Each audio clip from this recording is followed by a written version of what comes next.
Hello, hello, hello, hello,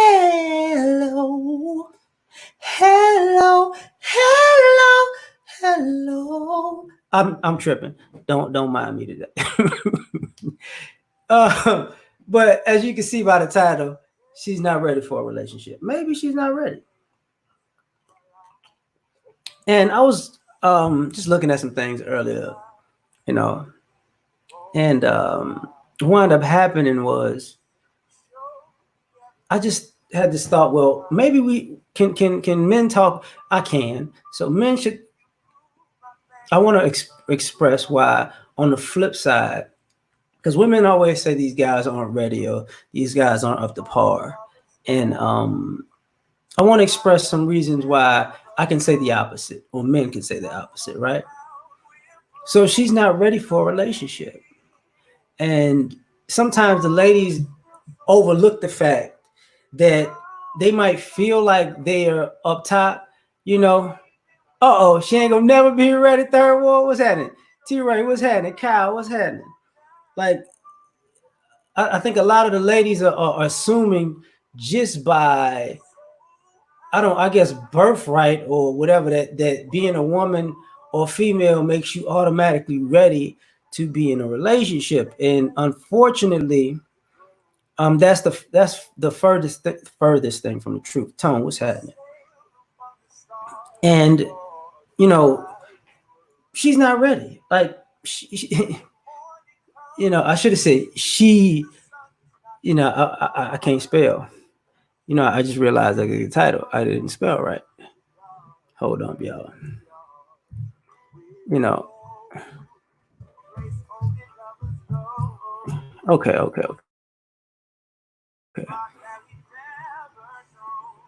So you gotta excuse me for that. So now, some of you ladies don't understand that. Maybe you're not ready. Emmanuel, what's happening? Young Jay, what's happening? And the first things first is, maybe she's not ready for a relationship because she has no idea. She doesn't look at anything from. She only looks at life and relationships and men from a female perspective. So when you hit, I'm not ready. I've been hurt. You know what I'm saying? Oregon. What's up, Calypso? Oh, let me cut this phone, this ringer off.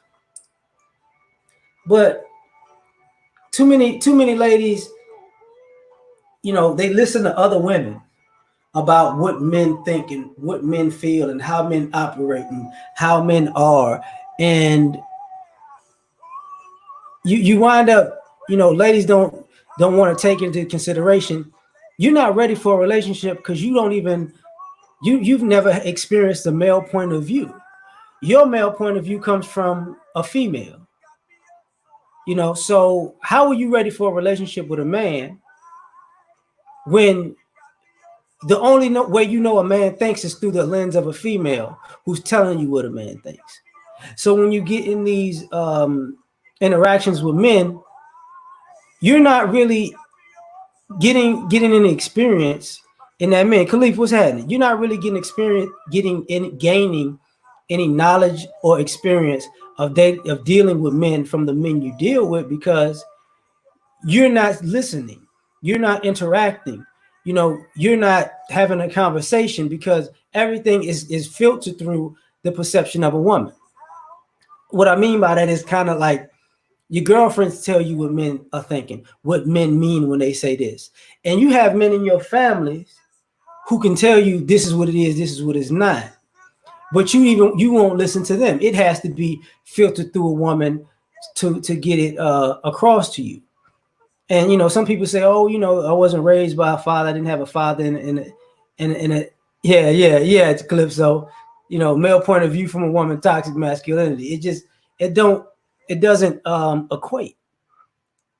So maybe she's not ready for relationships because she's not ready to take on to understand or experience or operate from a male with a male from a male's point of view. Urban Book Club, what's popping? Cooley, what's happening?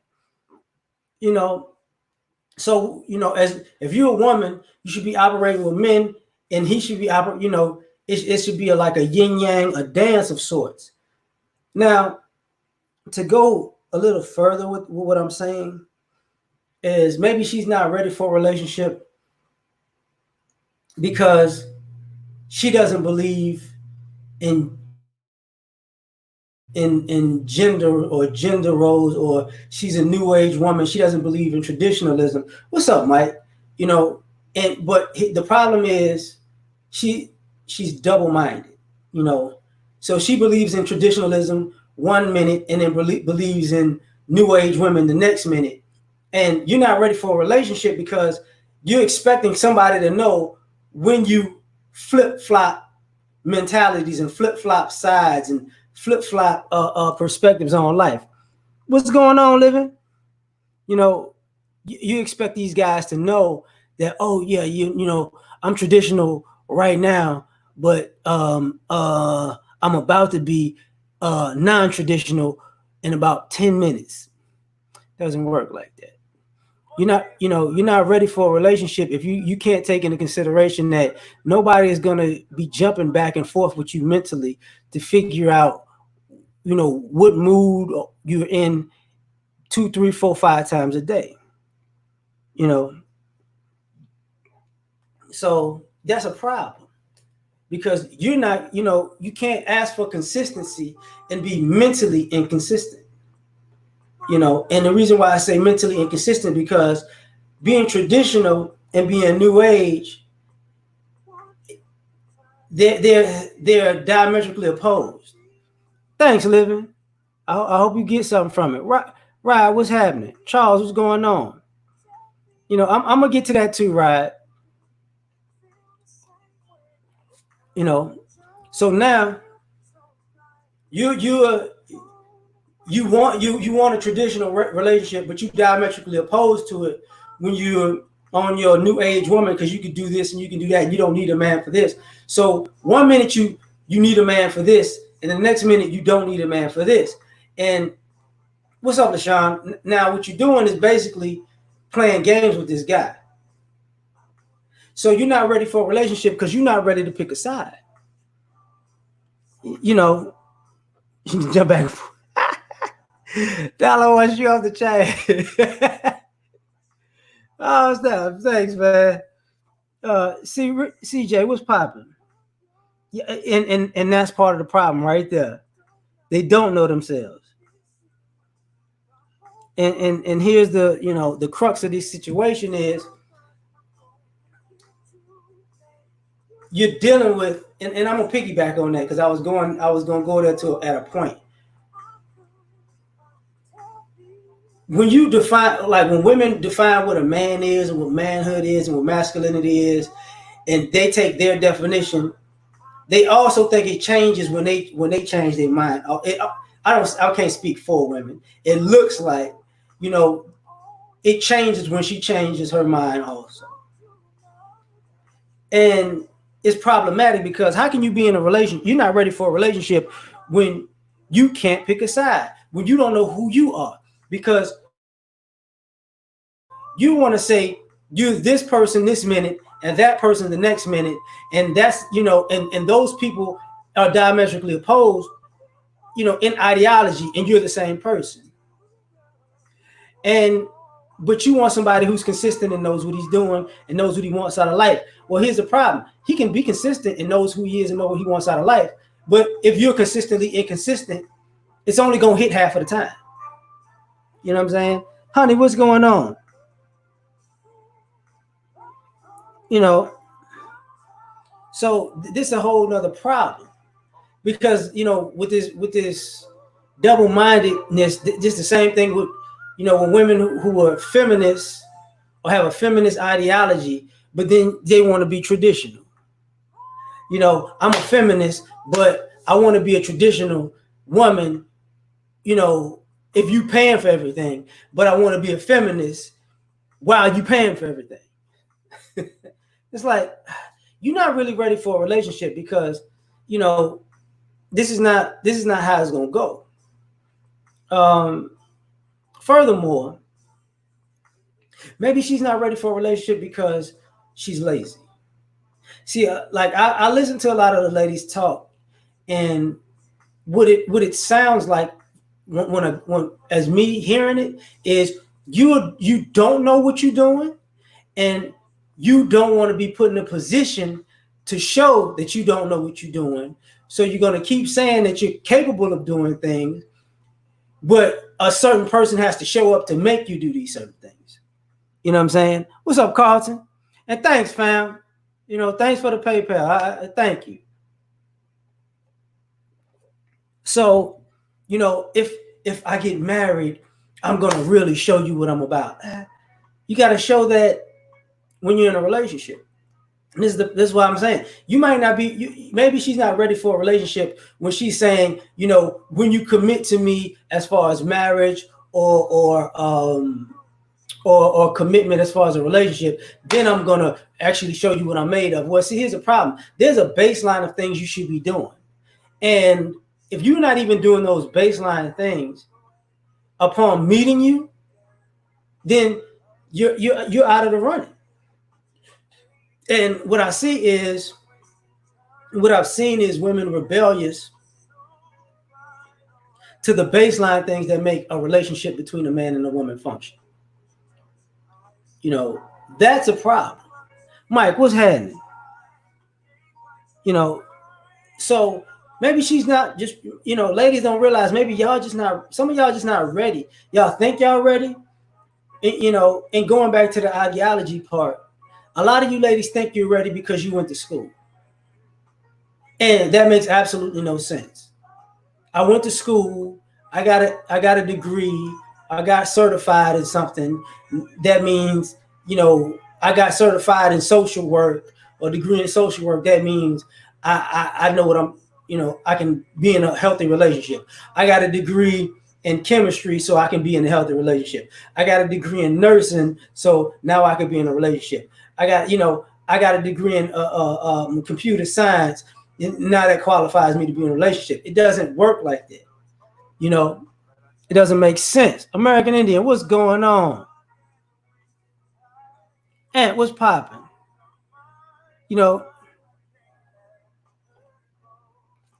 And because I was looking at some other things that was going on, with listening, because women have, everybody, they have the phase of being a thought phase, right? Maybe she's not ready for a relationship when she's in her thought phase, because here's a problem. Guys don't mind that a girl goes through a phase, a thought phase. What guys mind is stop going through your thought phase and telling every dude that you with that you looking for a relationship when you out here just being a thought. Those two things don't go together. If you want to be in a relationship, you got to act like it. If you're going through your thought phase, go through that. Just hey, I'm just out here. It is what it is. Hold on for 1 second, y'all.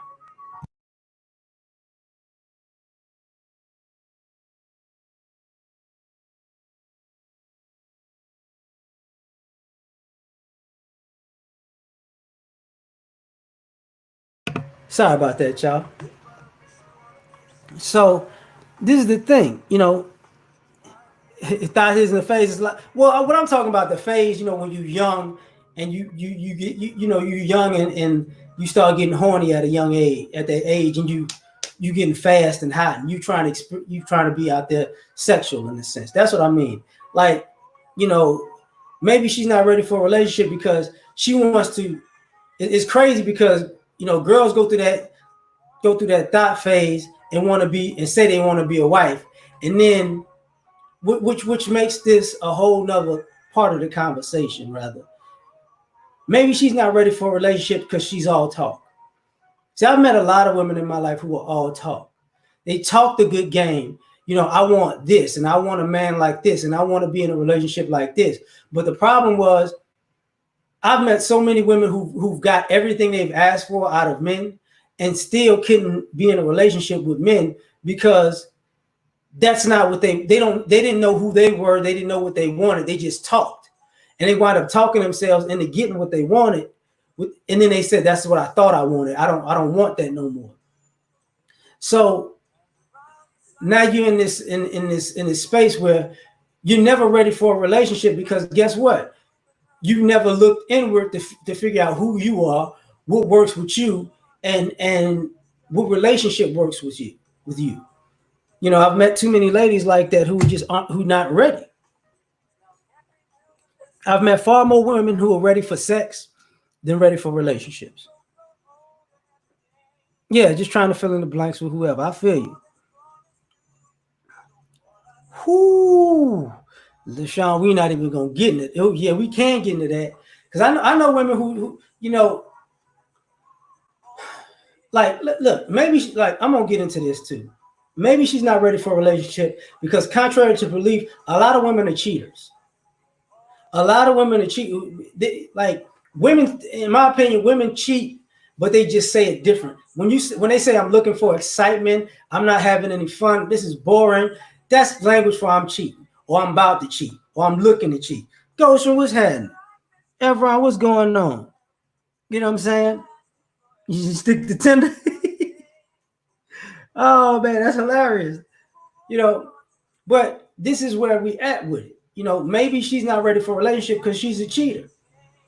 Like, women think about infidelity. They think about a man being with a woman and her and him sleeping with another woman. He's unfaithful. I've been cheated on. But women don't think about cheating. Y'all, when they cheat, oh, I wasn't getting something out of a relationship, I'm looking for something else. That's cheating. When some of y'all are monkey branching from one relationship to the next, that's cheating, because you with somebody, but you trying to be with somebody else to quote unquote level up. See, you can't just, y'all try to level up and monkey branch in the sense of, I'm gonna go from this dude to that dude. What's up? Thanks, Tom. I'm gonna go from this dude to that dude, this dude to that dude. Now you playing both sides of the fence, and then you want to say you're ready for a relationship, and guys figure out that if you monkey branching, if you're trying to level up with him, but you got somebody else, it's not that difficult to figure this out. Like, a lot of women think that they're smooth because they're talking to multiple men. Here's the thing: y'all tell on yourselves by telling, well, I got everybody want to talk to me. I get hit up all the time. I can go on this many dates. Well, obviously, you're not ignoring all of these phone calls and text messages and DMs. You're not ignoring them all. You're not saying you off the market, right? So you out here basically being with multiple people, telling multiple people you want to be in a relationship, and you monkey branching back and forth and side to side with different people off of a field. You know what I'm saying? Uh-oh, keep one in the chamber. Yeah, this is what happens. Maybe you're not ready for a relationship because you're not ready to settle down, because you like the attention you're getting, or you like the lifestyles that certain guys provide for you, and the things, and when I say lifestyle, it doesn't have to be extravagant. What I mean is, you might like this guy's lifestyle. He's into fitness. This guy's into arts. This guy's into, you know, you know, um, events, party planner or something like that. You know what I'm saying? About not nightclubs and all that. This guy's into the cars and the bikes or whatever. So you're getting different things from different guys. Oh man, the chimney, what's happening? Hey Devin, Rex, what's popping? Hetty Riley. So, maybe she's not ready to be for a relationship because she's a cheater. A lot of ladies act like, oh, we don't do that. We don't do, y'all do that all the time. I've known married women who looking for other guys. They're not gonna get divorced until they then lock down the other guy for sure. You a cheater. I know girls, with men or boyfriends, whatever you want to call it, looking for the next dude. That's cheating. And it's always a reason to figure out why you want to cheat. Yeah, black women don't cheat, huh? Thanks, Nichelle, man. Hope you're doing good. Hope you're doing good. You know, Devin said black women don't cheat. Deidre, what's popping, man? What's popping? Maybe she's not ready for a relationship because she's selfish. Like there's too many ladies out here who want to be in a relationship because in their minds it means a man is going to get with me and he's going to do way more for me than I'm going to do for him. So you're not ready for a relationship because you're not really in a relationship. You're just leeching off of somebody. You know what I'm saying? You're just leeching off of somebody. For Trevor take out. Yeah, I need to find myself. I'm already cheap. Exactly. You know, some ladies don't want to admit that, you know, you can't be in a relationship because you don't want to do anything for anybody. It's funny how you hear so many, I've heard so many single women in my life want to get in a relationship and then rest. I don't want to, you know, I need to just rest for a minute. Well, so you're backwards. You're not ready for a relationship if you want to get in a relationship and rest. You trying to get in a relationship so you can pump the brakes and slow it all down, and now you don't, you know, you can do as little as possible because you want somebody else to do the heavy lifting. But when you were single, you wasn't trying to rest. So you're not ready because you're supposed to work in a relationship and you're supposed to rest when you're single. That's playing. Stop fibbing on women. Yeah, whatever.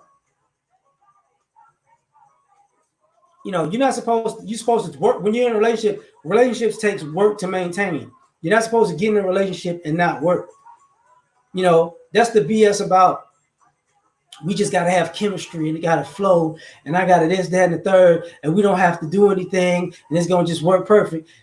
Basically, that's a lazy woman saying she wants to meet a man that she feels like she never has to put effort in a relationship with them, which is asinine. You know, so you think you're going to meet somebody and everything is just going to work perfectly and be in sync and y'all basically be cohesive just because, you know, it just, no, because you got to get to know each other to have some type of synergy. But, you know, a lot of ladies are not talking as if they want synergy. They just want somebody to do everything for them, you know. So maybe she's not ready for a relationship. Maybe she's just not, you know. Maybe she's not ready for a relationship because she's had children. Well, I'll take this back. I'm gonna put that in there. But she wants to be in a relationship where she puts something ahead of the relationship. You know, you got a career, so that comes before your relationship. You got children, so that comes before your relationship. And what I mean by that is, if you got a career, if you got a job, you got a career, education, whatever, that shouldn't come before your relationship while you're in your relationship. When you at work, that's your work time. When you're doing your career stuff, that's your career stuff. When you're in school, that's your school stuff. You're not supposed to bring that into your relationship. You're not supposed to, well, this is our time to be together, but I'm going to work instead. I'm going to pursue my career while I'm supposed to be cultivating this relationship with you. Or, you know, the kids are supposed, you're not taking care of your kids properly. Your kids are supposed to be in bed, but the kids get in the way. You didn't work with the kids as far as, you know, their schoolwork. And now, you know, now that gets in the way of the relationship. So you got all this stuff going on that comes ahead of this man, but you want him to stay. But you don't want him to put forth any order or structure in the life and you two's life together. You just want him to stay and come when you want him to come and leave when you want him to leave and hold on when you want him to hold on. Maybe, you know, maybe she's not ready for a relationship because she doesn't get it, you know. Same thing, you know, maybe she's not ready for a relationship because at the end of the day, you know, I gotta put it out there. You know, maybe she's not ready for a relationship because she hasn't picked a side sexually. She doesn't know if she really wants to be with men or women. Maybe she's not ready for a relationship because one minute, you know, she likes this about men, the next minute she likes this about women, and it gets in the way of actually bonding.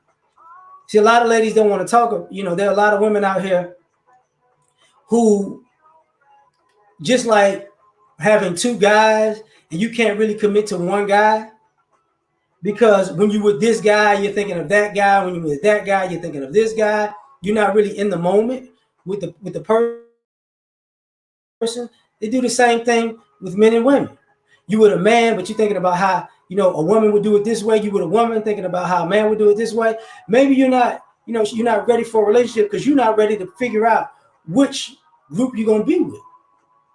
You're just wasting everybody's time, you know, and that gets in the way.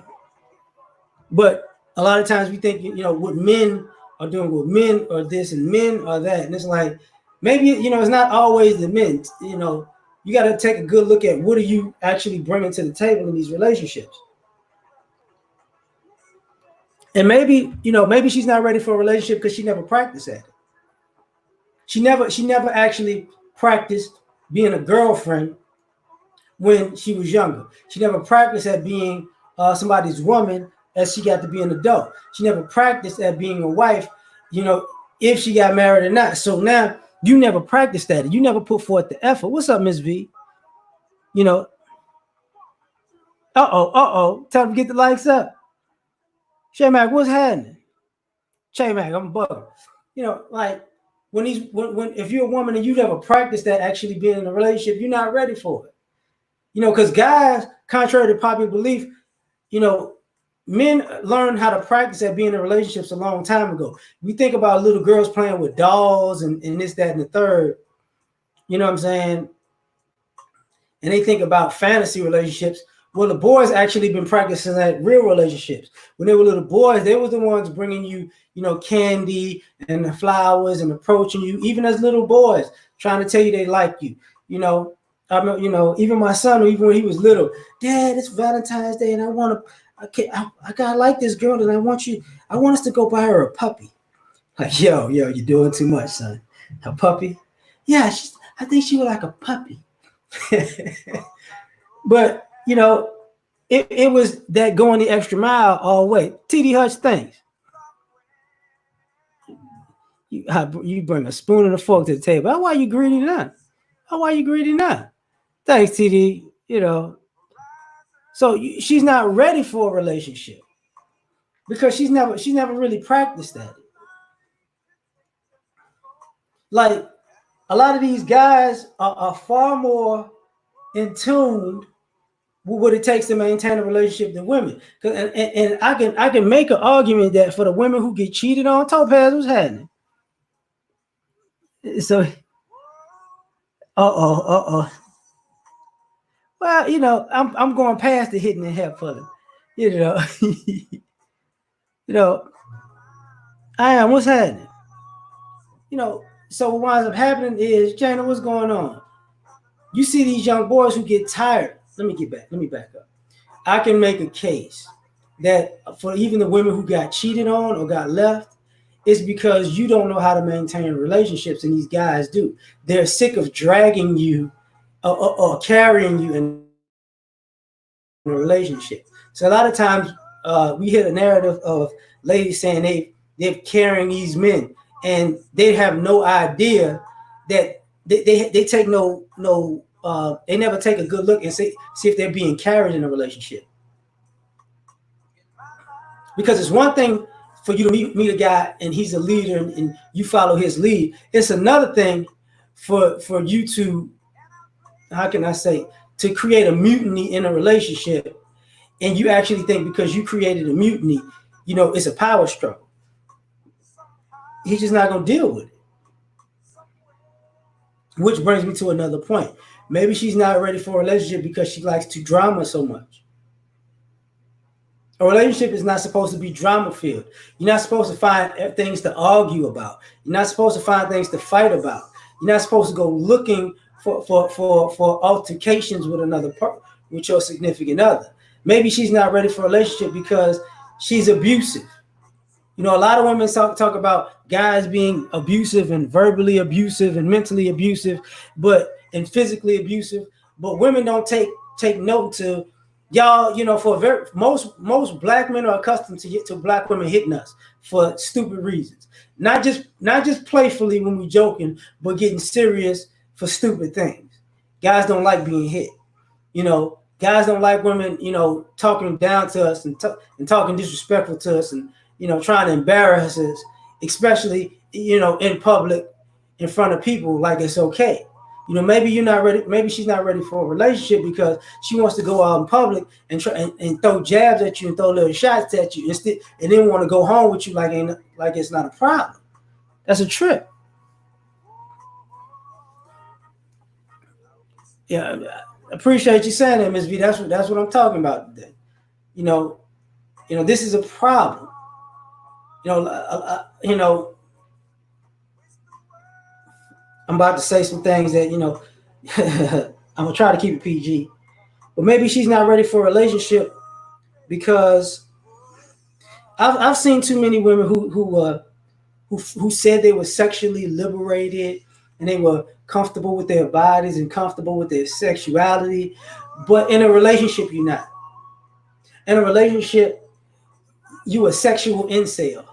I just don't do that. I just can't do that. I just need this and I do that. I mean, what's popping?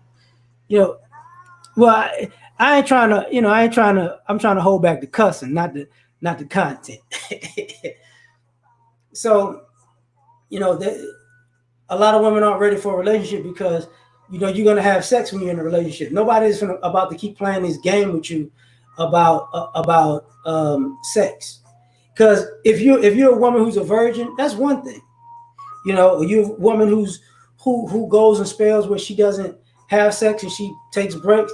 That's something else. But if you're a person who's using sex as a tool, as a weapon,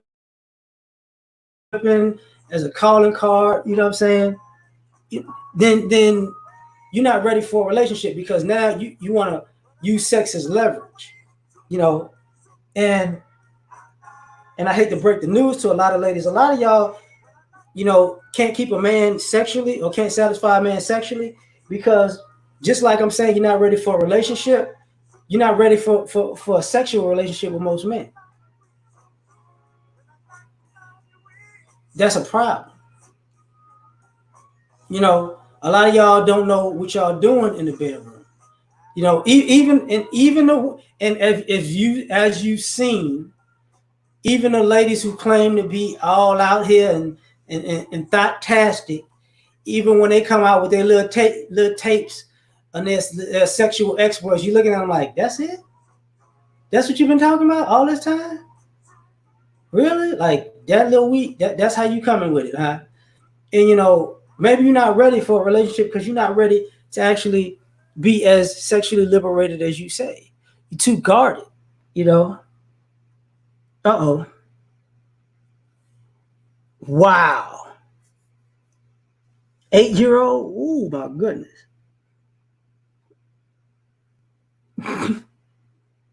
You said you just bought him 2 bags of candy. That's cold blood. Man, I can't. Yeah, that. And unfortunately, that's becoming a reality. That's becoming a reality. John, what's happening? I'm good. How you been? Right. Well, I mean, I don't. I mean, you could like women don't understand this. You could keep a man even if your sex is not the best, but a lot of y'all can't keep a man because maybe she's not, like I said, that's the title. Maybe she's not ready for a relationship because she's not ready to communicate.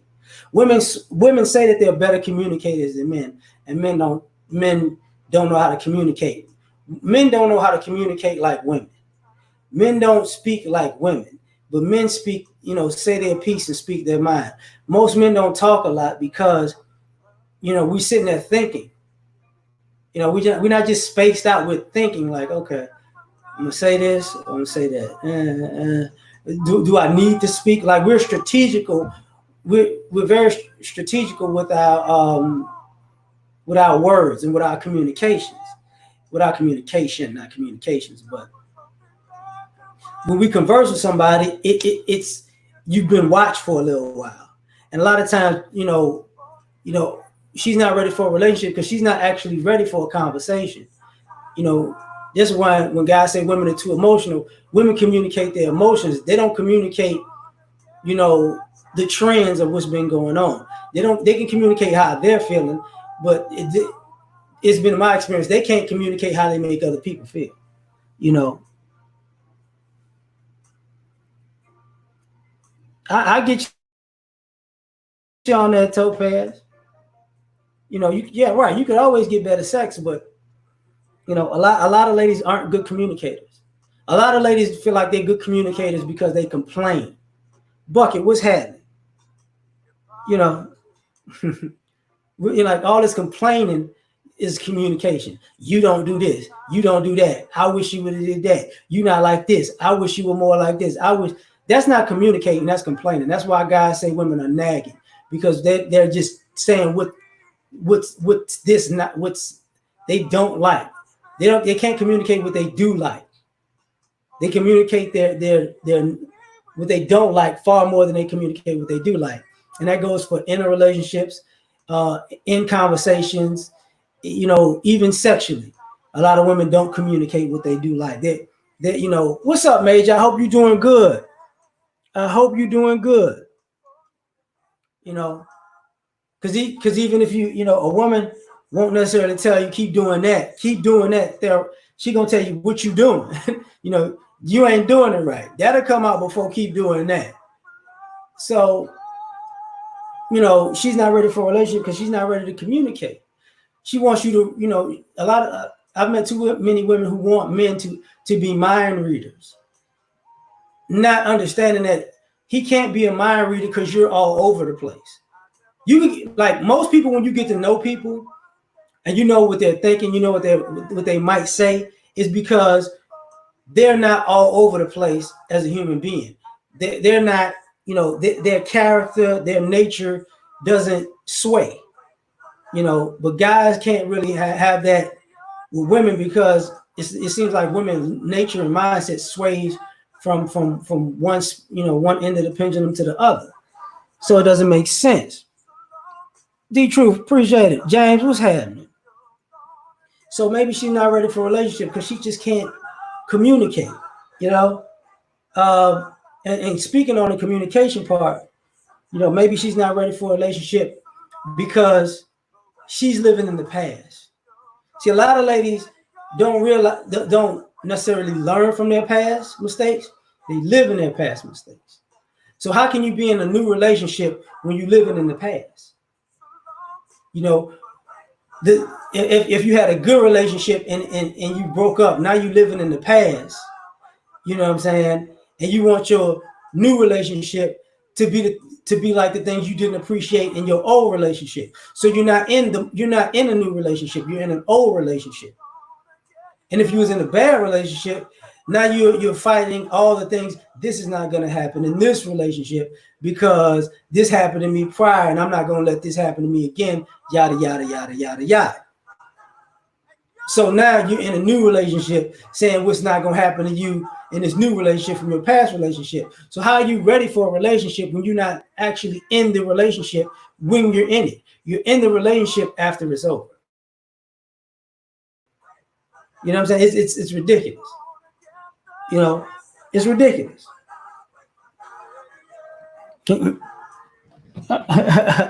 You call for that, the shot. Yeah, it's bad. It's bad, like people they're just not listening. So maybe she's not ready for a relationship. Maybe she's not ready for a relationship because she's more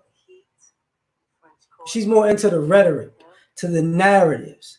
You know what I'm saying? So a lot of ladies are dating or trying to date guys, and they're trying to put a narrative on this guy and try to put this rhetoric on this guy.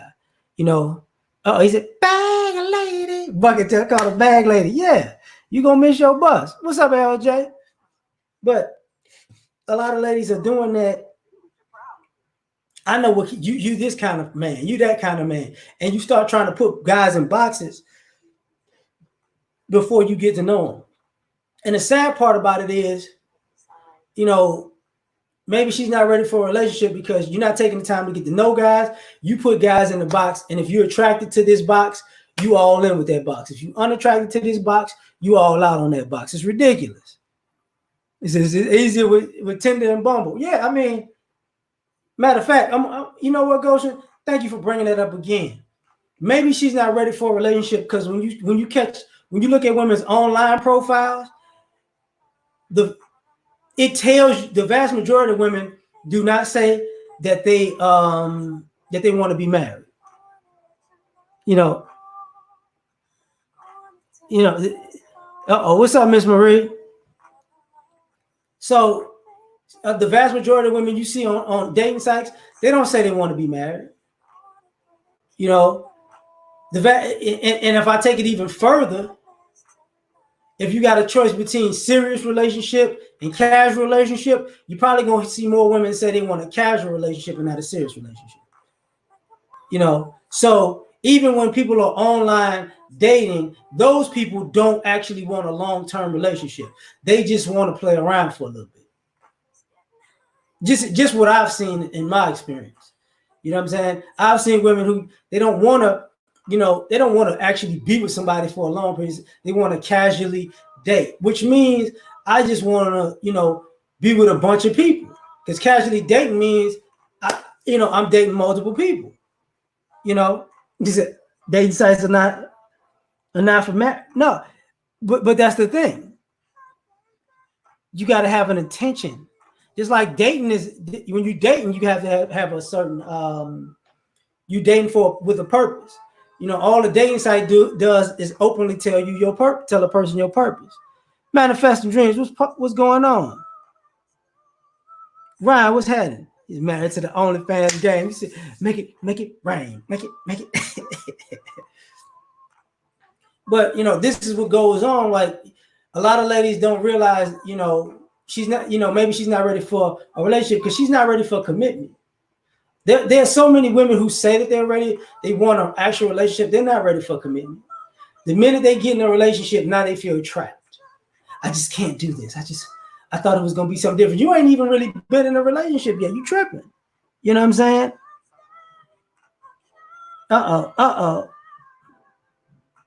Ghost, you have to change for that. Right? They don't listen to these guys. So now getting back to that major, right? Like when I've run into too many ladies who you're some fantasy guy. They fantasize, they see you and put you in a box. You're this guy. If your voice sounds different, then you're out of that box. If you walk a little different, then you're out of that box. If they picture you in this kind of car, you're out of that box. If they picture you living like this and you're not, you're out of that box. You know what I'm saying? You got to fit. If you say something, they're gonna automatically, oh yeah, he's just like that and just like I thought it. And this is why a lot of times, when I said earlier, some of these ladies don't know how to satisfy men in bed or sexually, is because to get to, sex is a mental thing a lot of times with ladies. So if you got a mind, you got a body. And a lot of women are saying that they're having great sex because they're mentally invested in the fantasy that they created with certain guys. So certain guys, the sex is great because she done already made some fantastical fantasy in her head that he's the best thing ever, and everything he does is the best thing since sliced bread. Now, there you go. Now he is in your mind. That's not the reality, but when reality strikes, that plays. My Wally got it. Yeah, that's crazy though. It is. Not now. Dealing with her fantasy. Now you fit it. Everything works. Now when she loses that fantasy of you, then it all falls apart.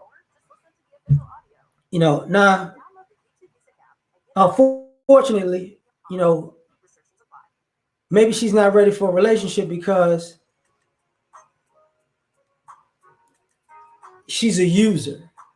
And a lot of ladies don't realize what they're saying is they want to. They're saying they want to use men for the rest of their lives, and you're not ready for a relationship when you want to meet a guy to use him. You know, this guy's gonna come through, and and I get to use him for the rest of my life. You know what I'm saying? He's gonna pay for this, pay for that, pay for that. Come on, baby, man, what's popping? Thanks, man. Oh, hey, nobody wifing it, but we double clicking and liking that stuff like a mug. And we that. Let me hit you in the DM with that. You know, then you can sit. Yeah, Ryan. It's crazy. It's crazy. I talked a little bit about that, Harambe. I'm gonna get to that though. So don't worry about nothing, as O'Shea would say. You know, maybe she's not ready for a relationship because at the end of the day, she wants to use men and think men are going to be comfortable with using them. Some women are too indignant and so blatant that if a man got to do this for me, a man got to do that for me, a man got to do that, and they run down a laundry list of everything a man has to do for them and supposed to do for them, but they don't do anything for a man. They don't do anything for the men in their past. They just showed up and used everybody. And you can see them use people because they use their girlfriends. If they got kids, they use their kids. You know what I'm saying? If they got parents, if they got a support system, they use their support system. And always, and it's normally in a bad way, taking advantage of people. So, maybe she's not ready for a relationship because she's not ready to do anything but use folks. You know what I'm saying? Selfish users, Goshen. It's ridiculous. Hold up. Hold up and cut off my Tone. Don't you do that no more now. But this is where we at. You can't get past the first level. This is where we at. And as Harambe was saying, women are being too loose. That's another problem. She's not ready for a relationship because she's always advertising. That when you're with a woman and she's dressing up for the public, but she's not dressing up for you. Like she's not ready for a relationship when you take her out, she want to be her best, but when you chilling with her, she want to be her worst. You bring your best foot forward in a relationship. You don't get in a relationship and put your best foot forward out into the world, and then when you get in a relationship, you're not putting your best foot forward. That's backwards. That's backwards. You're actually supposed to dial yourself down a little bit once you're in a relationship in the world. God dog it, Goshen. Thanks, fam. Y'all get, man. Thank you, Goshen. Thank you, man. You wish you made a video on self people in general. Wait, women aren't just not ready for a whole up. Well, see, that's you know what, and I get what you're saying, Jana, but this pushes to another topic that I'm involved with you because I'm not no dissing what you're saying, but maybe maybe she's not ready for a relationship because she keeps moving the goalposts. Like I've dealt with so many women in life who they always deflect. You get what I'm saying? Like you get in a relationship with them and it's never her. It's never her fault. It's never her issue. It's never her. She doesn't need to apologize. And see, this digs into the fact, especially with sisters. A lot of sisters aren't ready to be in relationships because a lot of sisters don't want to admit they're wrong. Like all the old stereotypes I remember that women made about men when I was a child. Men don't stop for directions. Men ain't gonna never admit that they're wrong. Men don't apologize. Men don't say they're sorry. Men gonna do you dirty and look at you with a straight face like, and so what? Get over it. That's women have become that stereotype of all. Like women have, and maybe going into this, maybe she's not ready for a relationship because she's too busy trying to be what she thinks a man is. I've met too many ladies who, they want they got penis envy. They got they got this narrative. I got to be masculine. They got this hate for being feminine in their women, and a man can't be in a relationship with a woman that doesn't like being a woman. You know what I'm saying? And a woman who doesn't like being a woman is no use for a man in a relationship. So that's part of the issue, because I've met too many women who they just don't like being women, and then they think, I'm acting like a man. And unfortunately, when you see most women nowadays who want to have quote unquote masculine tendencies, what they're doing is they're picking all the what they feel are the worst aspects of men, and they're trying to emulate that. And the crazy part about it is men don't go, like, when you hear women's stereotypes of what masculinity is and what manhood is and what masculine energy is, men don't go out in public doing those things, because those things that women keep saying that men are, when they emulate it, that men are doing all the time, we're not doing that all the time, because they're talking about just being overtly disrespectful to people. You can't, as a man, be overtly disrespectful to people and not get into it with somebody. Men are not going to just let you talk any kind of way, act any kind of way, and you not get approached, and you not get ran up on, and you not get like that's not how it goes. You know, that's just not how it goes. And she, what? Uh-oh, and she's 35 plus. Uh-oh.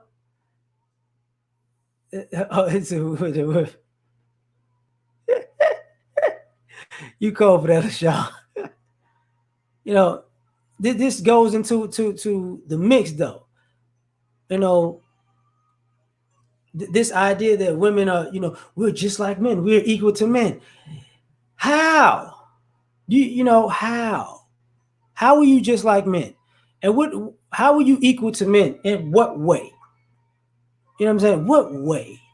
What way are we talking here?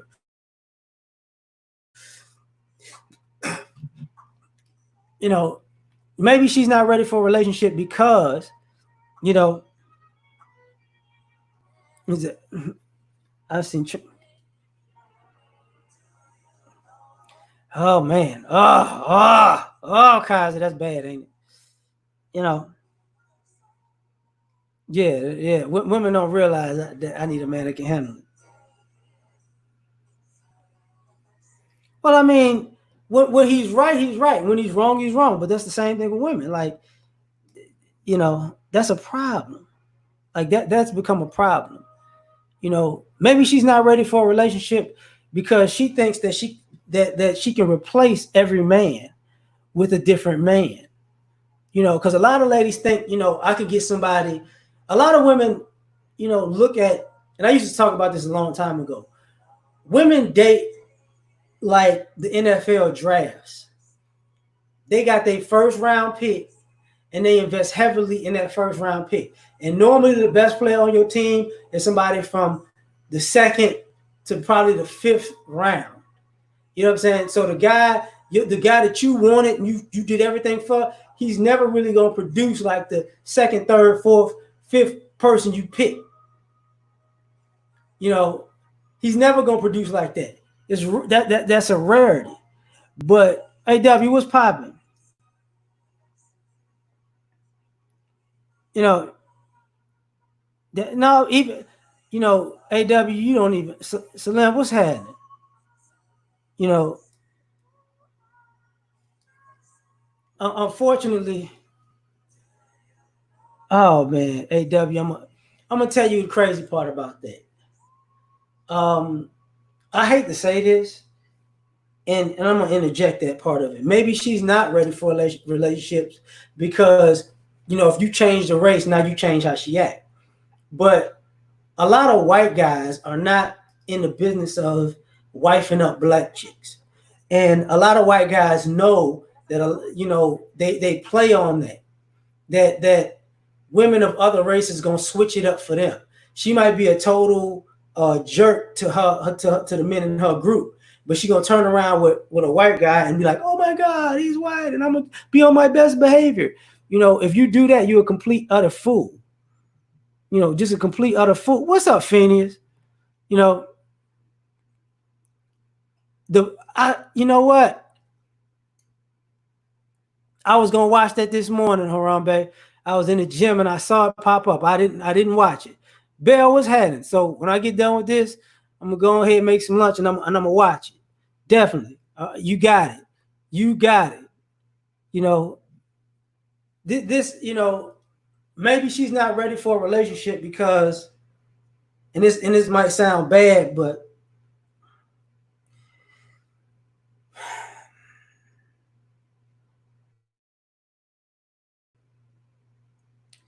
maybe she's not ready for a relationship because all she wants to do is fight. And I've met too many ladies who just want to fight. You know what I'm saying? That just I don't know what they're trying to prove. I don't know who they're trying to prove it to, but they just want to fight. They just want to get into it with somebody. They just want to argue with somebody. They just want to, you know, be what would Amira say, obtuse, you know, just be mean for no odd reason. And maybe she's not ready for a relationship because she doesn't know how to actually do anything but fight. Now I'm gonna take this somewhere further. Maybe she's not ready for a relationship because she's too old now. See, the older I've gotten, you know, the more I see women who are too old to be in relationships because they so stuck in their ways, they think somebody has to accept it like that. And it's one thing to accept a person who can, your person's ways, who can function in a relationship. I've come across older women whose ways are dysfunctional and they can't function in a relationship and they want you to accept that. She's not ready for a relationship because she doesn't know how to actually be in a functional relationship. She doesn't want to be in one. I've seen too many women when a relationship gets boring to them. It's crazy. It might turn them on, but it don't turn men on. You know what I'm saying? Yeah, you said get an instant sense of that. Ain't nobody got that. It's crazy. Fighting is their hobby. Oh, third ward, don't make me do it. Don't make me do it. You know, maybe she's not ready for a relationship. You know, oh man, yeah, they do age out of that, Goshen. And thanks again, Goshen. Like what I'm about to say, just going. Maybe she's not ready for a relationship because she thinks she still got it. See, I've met some women who are young to older. Rex, what's popping? You know, all this free game and she don't even do nothing with it. Yeah, I feel you on that. But she thinks she still got it. And a lot of times, because women think they still got it, all they think about is I can still get somebody. And what I mean by that is she's not ready for a relationship because when she feels like she can always get somebody else, she doesn't work on keeping somebody. And a lot of women don't realize one of the issues is you never keep guys, you just get guys. Because when it's time to do what it takes to keep these guys, all of a sudden you go blank. Man, Phineas, thanks. You know, that's a big problem. Thanks, Phineas. Thank you. You know, yeah, I could get somebody else. I could get somebody else. You probably can, but you can't keep none of them dudes. You know, and you're not ready for a relationship when you don't want to do anything to keep the person you with. Quinn, what's going on? You know, uh oh. And maybe you know what I'm saying, and I gotta take it there with this one. Maybe she's not ready for a relationship because she's a hater. She can't be with a man doing better than her. See, a lot of ladies talk that, you know, they wanna be with a man that's in a certain position or on a certain level. I hate to be the bearer of bad news, but a lot of women aren't ready for relationships with those high caliber men because you hate them. You're haters of them. They're too successful for you. They got their stuff Even if they got their stuff together, they got their stuff too much together for you. You know, and they can do it, and you know they got it going on with or without you. They was doing their thing before they met you, and you hate that. She's not ready for a relationship because she can't handle the fact that this guy is actually a good guy. He's actually a good man. That's a problem. You know, that became a big problem. What's up, money bag? And a lot of ladies get, oh, you know, I want a guy who's like this and that. No, you don't. No, you don't. And you see it even with women who want to be housewives and don't want to work. And unfortunately, you know what I'm saying? See, I was had, you know, unfortunately, you know, that's what, even though that little basketball wives, housewives type of um, um, uh, love and hip hop type of thing is when you see guys that are successful, they do stuff to tear those guys down. You ain't really nobody. You just a regular person. Even when those guys put them on, they try to tear those guys down. And people don't take that into consideration, but that's what's going on. Right, man. Thanks.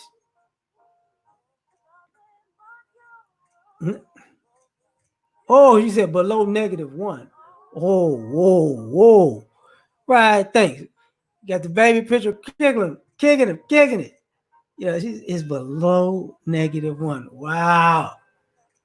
You know, that's a problem. And a lot of ladies don't realize how big of a problem that is. Jessica, what's happening? You know, if you have that look,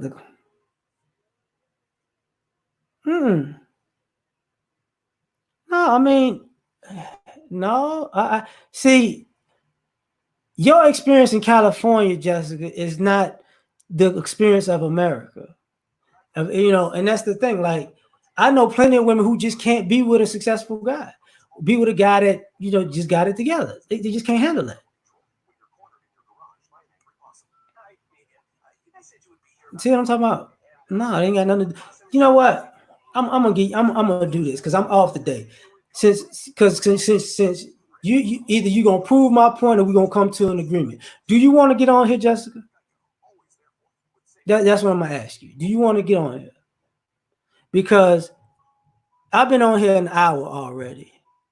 And what I'm saying is from a male point of view. And I said earlier, what goes on is women view men from a female point of view. And it's just all about them. And they can't be in relationships because, okay, all right, Jessica, I'm gonna put the link in the chat. I'm gonna cut off Maxwell and put the link in the chat. You got it. You know, ruin my Maxwell joint. You know, hold up. God dog it, get to cut off Maxwell.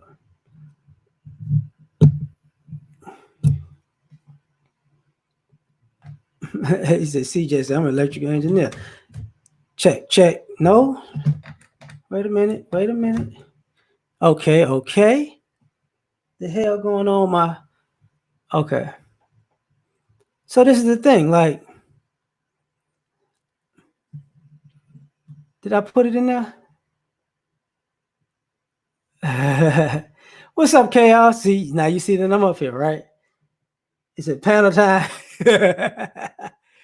No, but this is what's going on. Like, being successful puts a mirror, like it does. You know, I've been around too many times to see this. It's not a big deal, but it happens too often. You know, but now we gonna wait it out for a second. You know, I still feel like I'm missing the Maxwell jam, but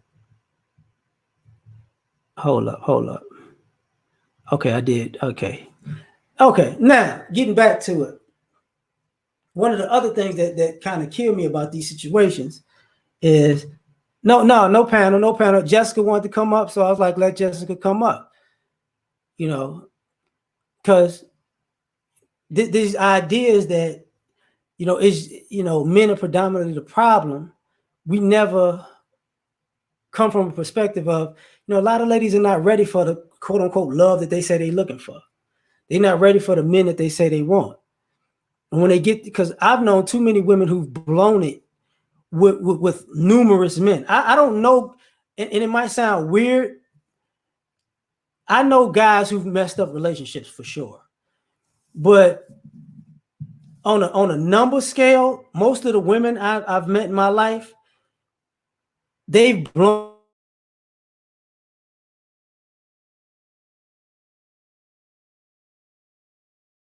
my mind.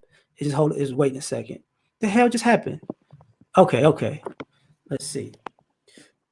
Can you hear me? Yes, I can hear you. Okay, okay, okay. Speak your mind. What's up? What's up, Frank? What's popping?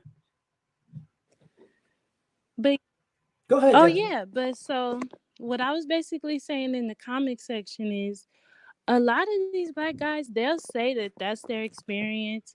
Oh, the black woman didn't want me, and oh, they look down on me. But it's like you can't always say that that's the case.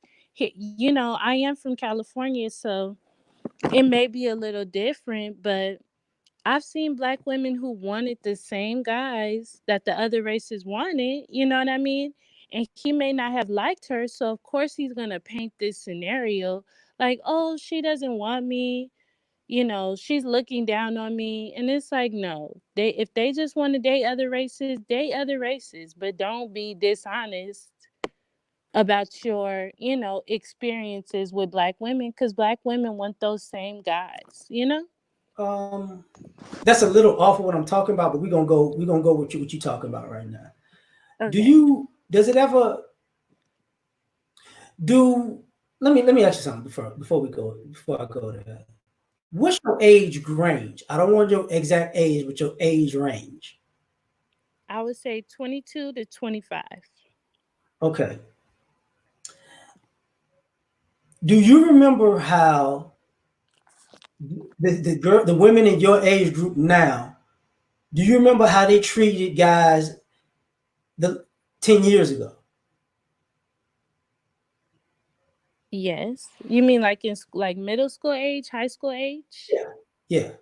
Yeah, of From course middle they. school to college, because you said because I was 10 years ago would be from 12 to 15. So from Mhm. middle school to college, do you remember how the black girls were treating the black guys? Yes. I'm sure they got a lot of pushback. I'm sure they did. You know, a lot So of black girls in middle school, they probably definitely were hard on them. And those black boys were probably definitely hard on the black girls. Like, it's mutual. well, that's the thing. Like if somebody thinks if you get the inclination that somebody doesn't like you, you stop talking to them. Hmm. So what winds up happening is because I've known even when I was younger, the women I knew forgot how they acted in middle school, high school, and college, and out of college. They just got brand new. Like, why do you want to talk to me? You're like, really? You forgot? You Hmm. know, you don't get to tell people. Like, do you think it's fair that you tell a person you don't want them, and then some time goes by, and then you say, "I want you now," but you talking to somebody else? Does that sound? Do you think that's fair? Of course not. But if it's a specific person, of course they can't circle back around and be like, "Oh yeah, now I want you," if they dissed you in the past. But if it's not a specific person and you're just going like going to tear down any female that resembles a woman that dogged you, even not a woman, a girl that you went to school with, it's like, okay, you're holding a grudge. You're holding like a 20-year grudge.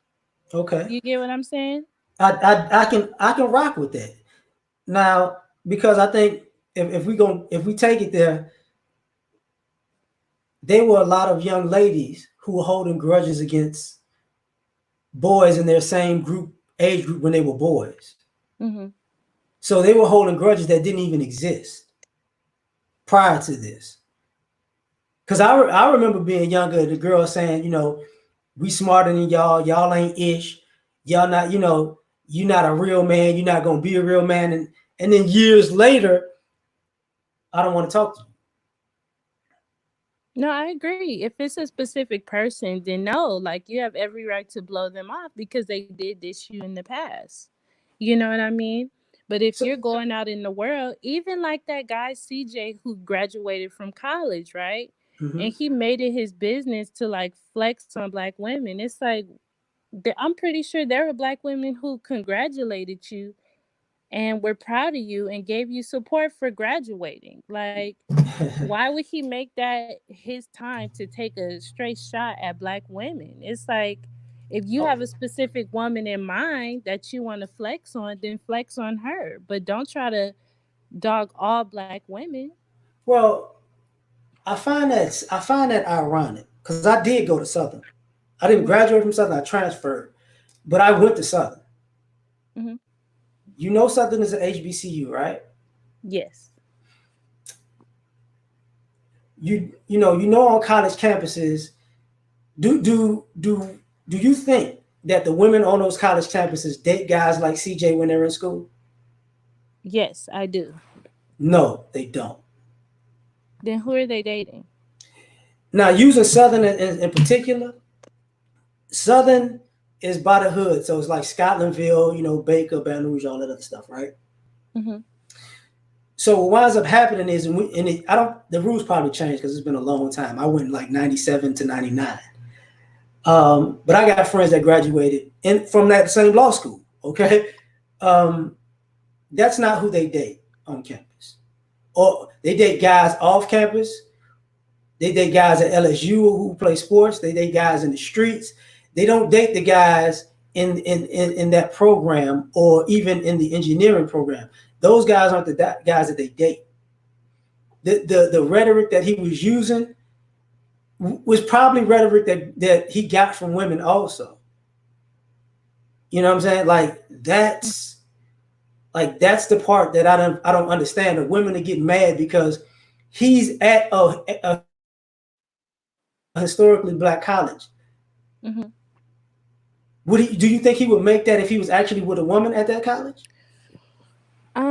Probably not. But honestly, okay, looking at him, he's a handsome man. He has a great sense of humor. You cannot tell me he went to that college and black women were the black girls there, the black women there were just constantly just, you know, denying him. Like I don't I'm not gonna agree with that.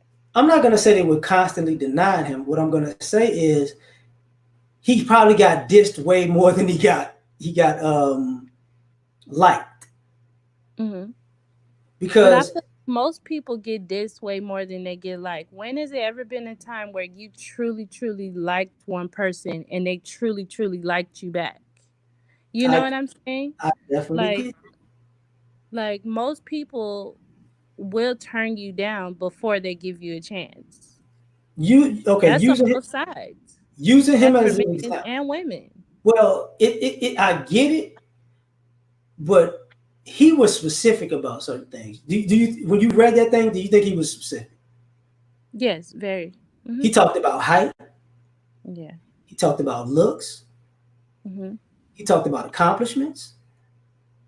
He talked about his trajectory. Oh, I'm so messed up this morning. Hmm. He talked about his trajectory in life. Hmm. He Yeah, he talked did. about huh? Yeah, he did. Hmm. He talked about not being all the stats that people say that guys are. And even with feeling that, all he said was, "Y'all gonna have to actually work for me now." That's pretty Hmm. much the gist of it. So, with that being said, do you think, as a black woman, that everybody he should take on the vast majority of black women from good to bad? Everybody should just have the same equal opportunity in his life. Uh-oh. Hello, can you hear me? Yeah, yeah, Sorry, yeah, I can hear you. You, my you mic muted. I yeah, got you. muted. Can you repeat the question? Do you think Hmm. that he should just be able to take on all black women? Like everybody should have equal footing with him when it comes to him dating. No, definitely not. I understand. He's saying that he beat the odds. I get you. When you feel like you've beat the odds and you've, rose to a higher plateau, of course you shouldn't just take all women, take any woman that wants you. Of course not. But for him to try to like, okay, let me just give it to you like this. If he would have approached a non-black woman and she turned him down, is he now going to use his degree to flex on that non-black woman and all the women in her race? Do you get what I'm saying? Why does he feel comfortable to only do that with black women? That's my question. That's why I'm looking at him sideways like, what are you trying to prove? He's What are you trying to prove right he's at a HBCU though. now? It- so it's not like he was going to LSU. He was going to Southern. Right. So he's with He's black he's women. I flexing get on the girls at Southern. it. He's not flexing at the girls at Rice or the girls at. He's flexing at the girls at Southern. Like I think a lot, and this goes to what I'm talking about. A lot of times, too many sisters interject themselves in something that ain't got nothing to do with them. He was at Southern. So how is it that a woman in New York can be offended about what he said in Baton Rouge? No, I get you. I get you. No, like when you explain it like that, I understand. But me as a black woman, I took it as like, okay, I have a degree now. I'm making good money now. Black women, you need to kneel to my throne. And it's like, fine. Black women should kneel to the throne because he is doing something that is like creditable. But don't ever try to like son the vast majority of black women or even the vast majority at his college, because those could have been women that were like, hey, I'm proud of you. I'm happy for you. Like, I want to build with you. I'm happy to see you win. Like, you So just trashed the biggest group of women that probably was rooting for you the most at his college. okay, so you if those women were rooting for him the most and wanted to build with him, he would have never made that statement. Like there comes a point, just as a black man, that you know black women aren't nice to black men on a general basis, and having been nice to us even from children up to adulthood as a general rule. So at being down for us for the most part seems fictitious if you're not a criminal. So for the vast majority of black men, that's not the reality. Matter of fact, if CJ King was a girl, that would be normal college graduate speak for black women to black men. Do you understand that? I don't think so. Okay, I have a lot of college graduates in my family, right? Mm-hmm. When have they ever took out time to like make a direct stab at black men with their college degree? Of course they're gonna celebrate it. Of course they're gonna be like, "Hey, I beat the odds too. I'm a prize too." But when is it like I'm in direct competition with black men? That's how I took When it. you Like when you date them, you're trying to compete. It's like, what are you competing for? that's when it becomes direct competition. Hmm. Like like when you go out on dates with sisters, that comes up. Hmm. Don't think it's not in the. I got a degree. I got this. Okay, cool. For men in general, it's not just black men. For men in general, we don't go out as far as dating and relationships with our college accolades on our sleeve. We don't think to bring that to a date. You get what I'm saying? Hmm. Like as a black man in particular, I've been on numerous dates with women who just automatically felt because they graduated college, they assumed that they were smarter than me, better than me, had more in life going on than me. We never chopped down the facts. It was just I went to school, I got a degree, this is who I am, and I got I'm on this level, you on this level. Never told them anything about me outside of And when it comes to, yeah, I got a degree too. Wait, what? I got this too. Wait, what? It becomes a competition in dating. Yeah. No, yeah, I understand. And if from my view, if I was a man and I had a woman who I felt like I was getting like competition energy from, I would flex on her. Like I would flex on her the hardest. But you know, But I that's would the, flex on her specifically. yeah, but that's not, see, that's, here's the weird part about it. Say if, okay, say if me and you were going on a date, right? Hmm. And I go to the date and I tell you, because I did these things, I'm awesome, but I'm treating you like you beneath me. Okay. Yeah. But you paying for the date. Uh huh. Do you, how, do you really have to flex on me if I'm all these awesome things and you're beneath me, but you paying for the date? I agree. I understand. Like no, like she there. I agree. If a black woman is coming to a date and she's leading to try to like over Trump and like go to toe like I have this and you have that, then that's not the right woman. But I don't see the vast majority of black women doing that. Like if I go on a date, just speaking for me and a lot of women that I know, even in my age group, if I go on a date, I want to see what you got. I want to see what you're bringing to the table. You know what I mean? I want to see your credentials because that's points on your end. Like I like David, this guy. You know what I mean? hold on, David. We just gonna keep it me and her today. My bad, I didn't even see you there. But we're gonna keep it on this. I'm gonna get you next time because I'm off all next week. So you gonna come back all next week. You got it. It's, but this time it's just me and Jessica because I wanted to make it, look like a uncomfortable scene type of thing. No, no, it's okay. Oh, If you want, okay. it's up to you. No, because to me, I asked you to come up here because I know David probably got a good point, but I don't want to, because some women get uncomfortable with that stuff. You know. No, I'm fine. I'm good. I don't mind. Okay. It's up Okay. to you. Whatever you want to do. David, you there? Salute L.A.R. I got you. What L.A.R. is basically saying is he wants me to go easy. I got you. I read well, L.A.R. I won't bring the energy. I won't bring the usual David energy. But yes, height salute. What's the sister name? What's your name, sister? Jessica, How you doing, Jessica? good. How are you? Good, good. I just wanted to talk to the point that you guys had made where you said that women don't flex in front of men, and I kind of would disagree. I want to give a quick scenario. I'm going to get quick scenario, quick example in the scenario of what I actually went through with this scenario dealing with. What's the brother's name again? L.A.R. The brother that what's his name? CJ King? C.J. King. Yeah.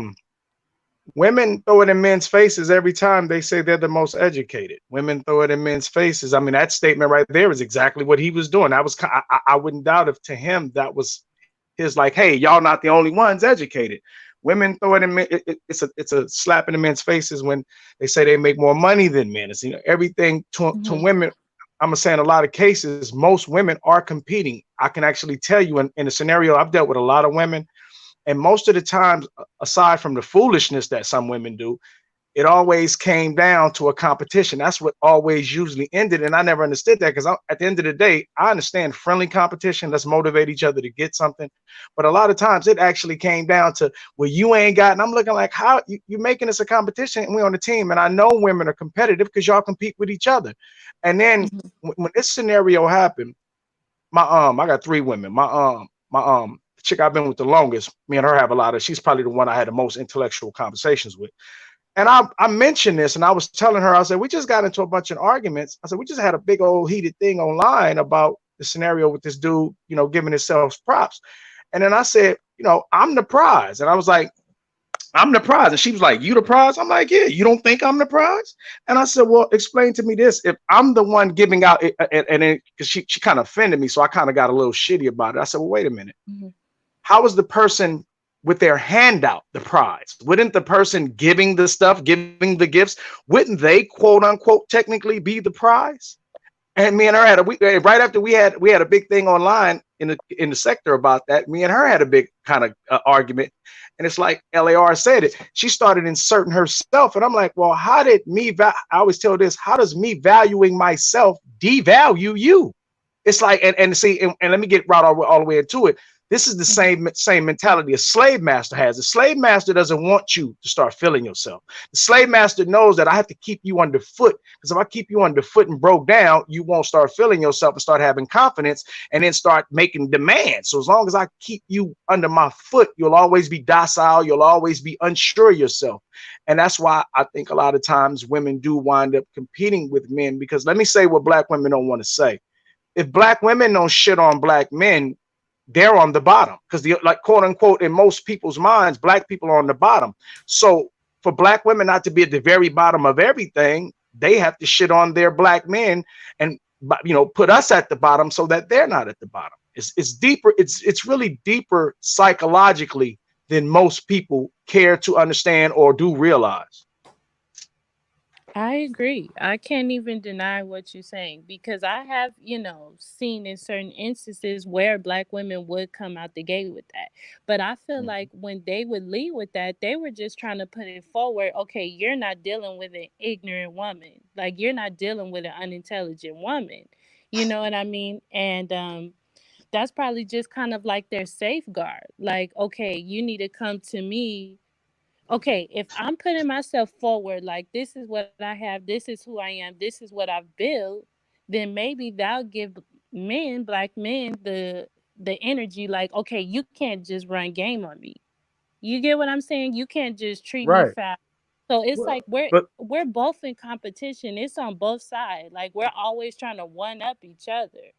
You know right. what I well, mean? But isn't that what TJ did? Isn't what you just said about how black women are trying to say? Isn't that kind? Because TJ didn't put black women down. He didn't shit on black women. He just said, "Hey, I got my value up. So now I'm requiring anybody want to step to me got to get their value up." Isn't that what we're teaching? Aren't we teaching or attempting to teach our sons and daughters and younger people? Hey, don't get with a loser. Hey, get with somebody who Mm. is about something. So all TJ did was lay. That's like telling me I can't tell you what's on my resume. I always say this: if you want to know who your haters are, give yourself a compliment, and they'll come out in droves to let you know you ain't shit.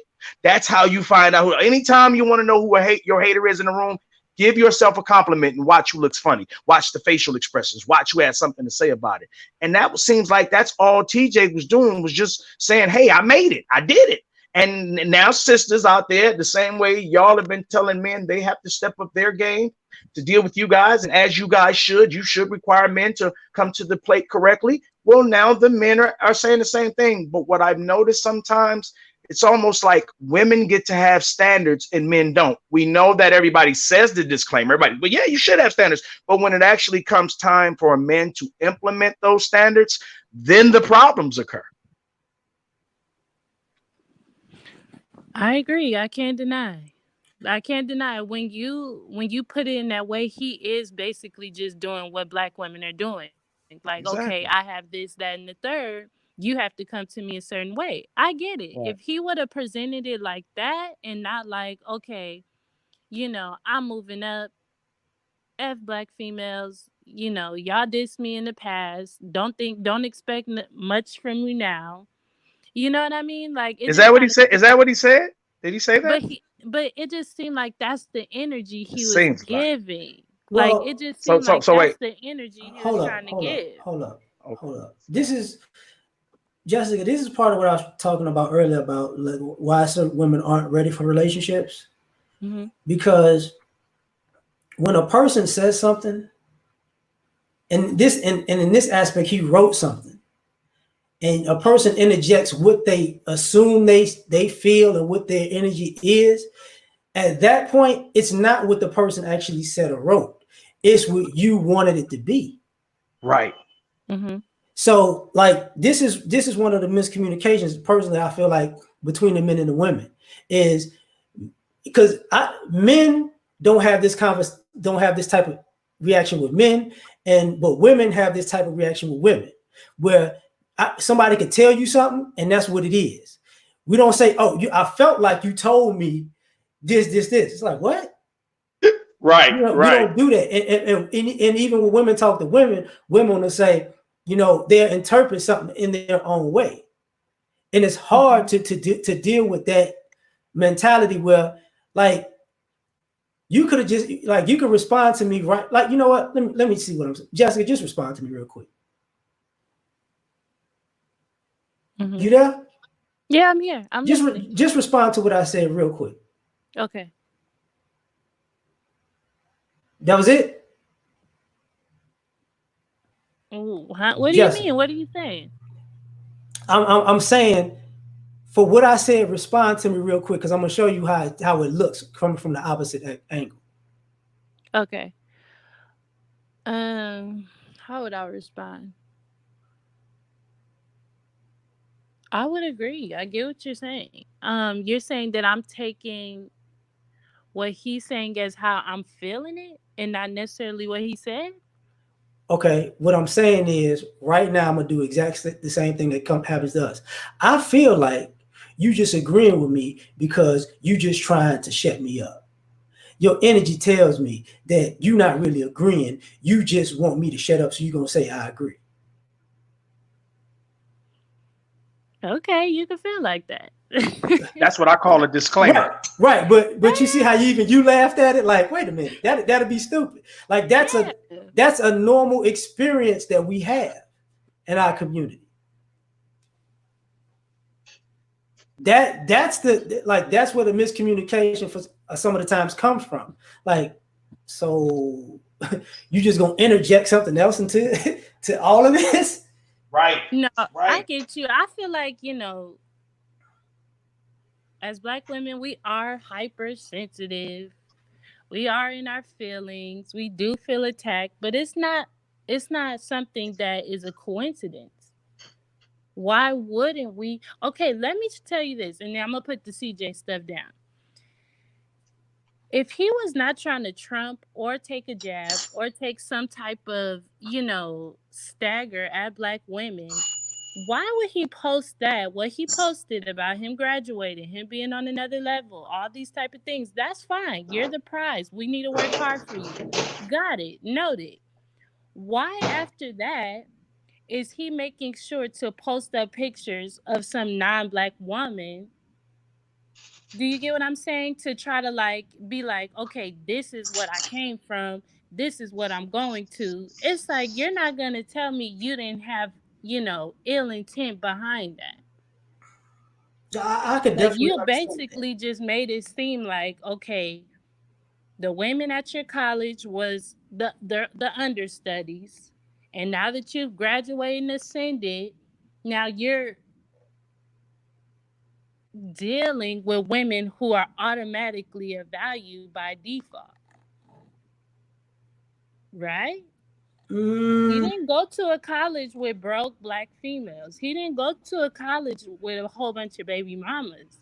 wait, He wait, didn't. wait, He wait, seen wait, value. wait. He went to Southern. Pretty much, they're college students. College students in general are broke, Yeah, that's true. But I'm and they saying do have that baby if mamas there.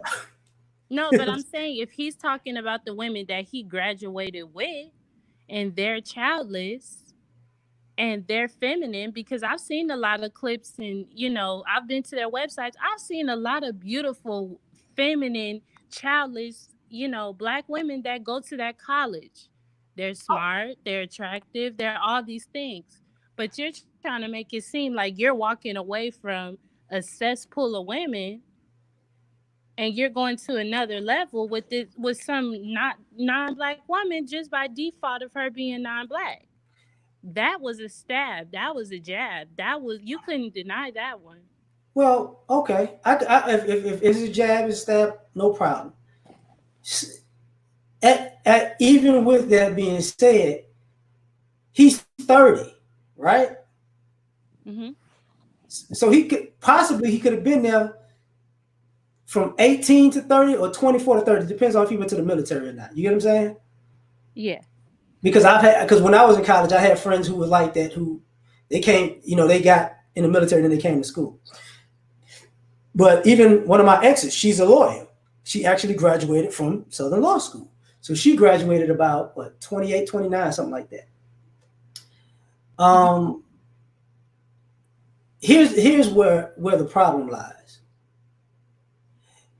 The dance don't assume that the dancing dolls in the track team women are, because they are definitely feminine. I remember the AKAs was very feminine too. Mhm. Um, the, there are a minority of a minority on the campus. You get what I'm saying? Like, unfortunately, you know what? I'm gonna ask you a question. And David, you ain't got to mute. I'm gonna ask you a question. Okay.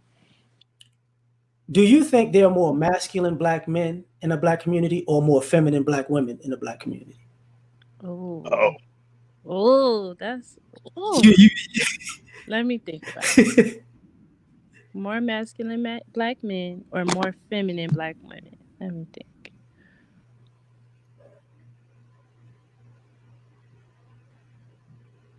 Um,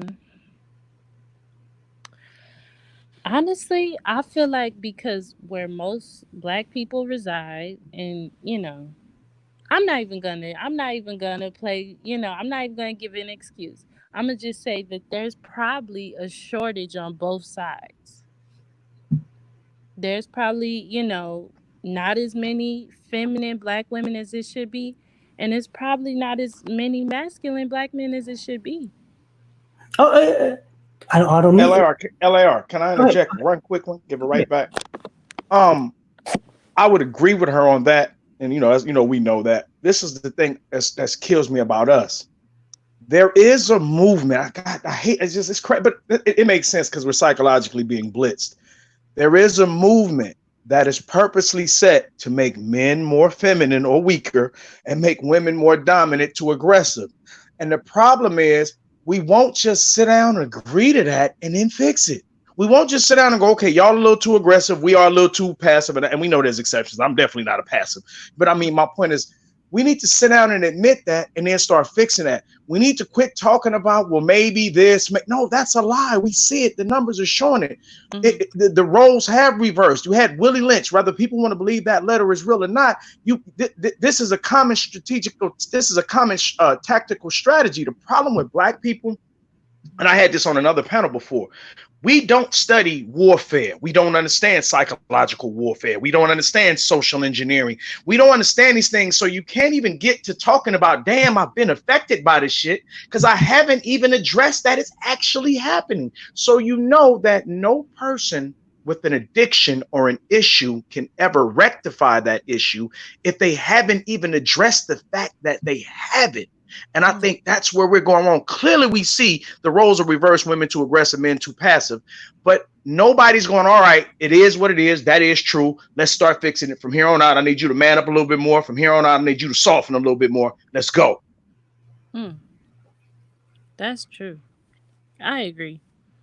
I I agree think. because I've even had conversations with black women, about the masculine traits that black men are bringing up, right? And they'll always say, "Well, if you haven't been protected, you're gonna have to protect yourself." And I get that, but it's like, okay, you can acknowledge that you protecting yourself has made you a little strong around the edges, but that's still very sensitive topic because what woman wants to admit that she's masculine? Like Right. Uh, ugh, here's the that's a weird part straight about dagger at your womanhood. like I understand the talking point. I understand the rhetoric, but when I hear it as a man, a part of it sounds ridiculous. Right.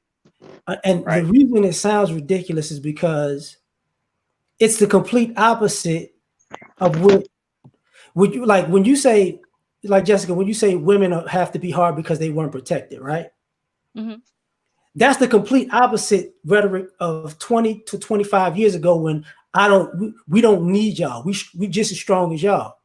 We could Right. do just as much. So what I see as an adult, as a grown man, is like you got what you asked for, and now you saying because you got what you asked for, you acting like this. Never satisfied. Never. You see what I'm Never. saying? Because you I, say like you're from 22 to 25. mhm. So like what? I could have been 18 or shoot, my math didn't went off right now. 18 or 15, you know what I'm saying? When you were born. I remember the change like that. And Right. it's weird as a man to hear women say they weren't protected when they didn't want to be protected. Right. You can't control me. You ain't my daddy. Okay, And, with that. let me say this. Let me say Mhm. this. To me, what I see, I'm just being real. This is what I observe. And I'm a fair person. I'm not caught up on gender. I'm caught up on what it takes to make it. And if I got to get on women harder to get them to tighten up their part, then and if or vice versa with the man, I'm gonna do it. What I see, this is me. This is my observation. I don't see a lot of genuine love from women anymore. I remember when that chick looked at you and you looked in her eyes, you're like, God damn, she will kill for me. She loved me. I don't feel like that now. I feel like men are just a convenience. In the moment that you can no longer serve my convenience or my whims, off to the junkyard you go, and I get another one. That's what I feel like. And when you do, if that's a mind frame, all while playing victim. Like, I don't know. Meanwhile, I'm shallow because I got men hollering at me all day. So this is what, like, when men are hollering at women all day, well, most women don't recognize your subconscious is, rather you're consciously aware of it or not, your subconscious is going, I can do anything. And if this nigga leave me, all these niggas hollering at me every day, I can find another nigga just like that. I've heard women say that. I'm very optimistic. I'll find someone else. And then you check with them later and they done ran through about 10 niggas, but they still ain't got nobody who really love them or they love with. So I learned in a lot of cases that because black men, to me, black men are just seen as beasts of burden. You're just here to help me. And last time I checked, even if we go according to the Bible, a woman was meant to be the man's help me. But what I notice now, back which confirms the roles reversing, it seems like women only want men to be their help me. Like I said, when women, and I tell men this all the time, when a woman looks at you funny because you say you're the prize, and I'm like, I'm not going to even get into the fact that you may be actually providing for this woman. What does it say about her that she doesn't see you as a prize? What does that say? Jessica, you got it. You got it. Yeah, I agree. I agree. I agree. But like you said, it's the role reversal is 30 plus years deep. Like, and see, here's my thing. When you're bringing up what happened 30 years ago and all this type of stuff, you have generations after that of young black women that never proclaimed that. They Mhm. never proclaimed to be, oh, I don't need a man, I don't need a man. They just fell underneath that generation. So Mhm. you guys are holding us accountable for some bullcrap that happened freaking my great grandma's era. And you're sitting here punishing us decades later. So it's like, how can we come to a mutual ground if you're holding over our heads certain things that we technically didn't even have anything to do with? There's men back then who said that they are not going to build. They walked away from their family. They told their family they weren't going to provide for them. How would Mhm. that look if black women were still holding Mm-mm. young black men today accountable for what black men didn't do back then? Well, if you if okay, if I take what you said as face value as truth, right? Hmm. That's what black men, even my age, have been dealing with since we were children. Hello. Like we've Okay. been told, you weren't this, you're not that, you were no good, your daddy was no good. And I'm not talking about from your mama's perspective. Like this is what we were getting from young girls when we were kids. Right. Mhm. You gotta, we as as a black boy, even when I was a young boy, teenager, young man, I was already assumed to be a cheater and a deadbeat and and Right. a low and gonna do the girl wrong automatically because that's what they said guys were back in the day. Right. The Remember the term. Girls are made, boys are made of right, snakes and snails and puppy dog right. tails, and girls are made of sugar and spice and everything nice. It's been biased a long goddamn time. We just been silent about it. It's like even when you was talking about let me ask you a question, Jessica. Like when you talk about when you said people were walking away from their home, from their families, right? Mm-hmm. There were men who walked away from their families, right? On Yeah. one side of the spectrum. And on the other side of the spectrum, there were men who took on other people's families. Do those people did they tell you that part of the story? Hello. Definitely, yes. Okay, And that's what I'm saying. The same thing for black women. There are black women who say, you know what? I don't need a man. I'm doing this on my own. Wooty woo woo. There were women who joined the feminist movement. There were women who did collect those food stamps and say, you know what? I'll just keep this money and do it on my own.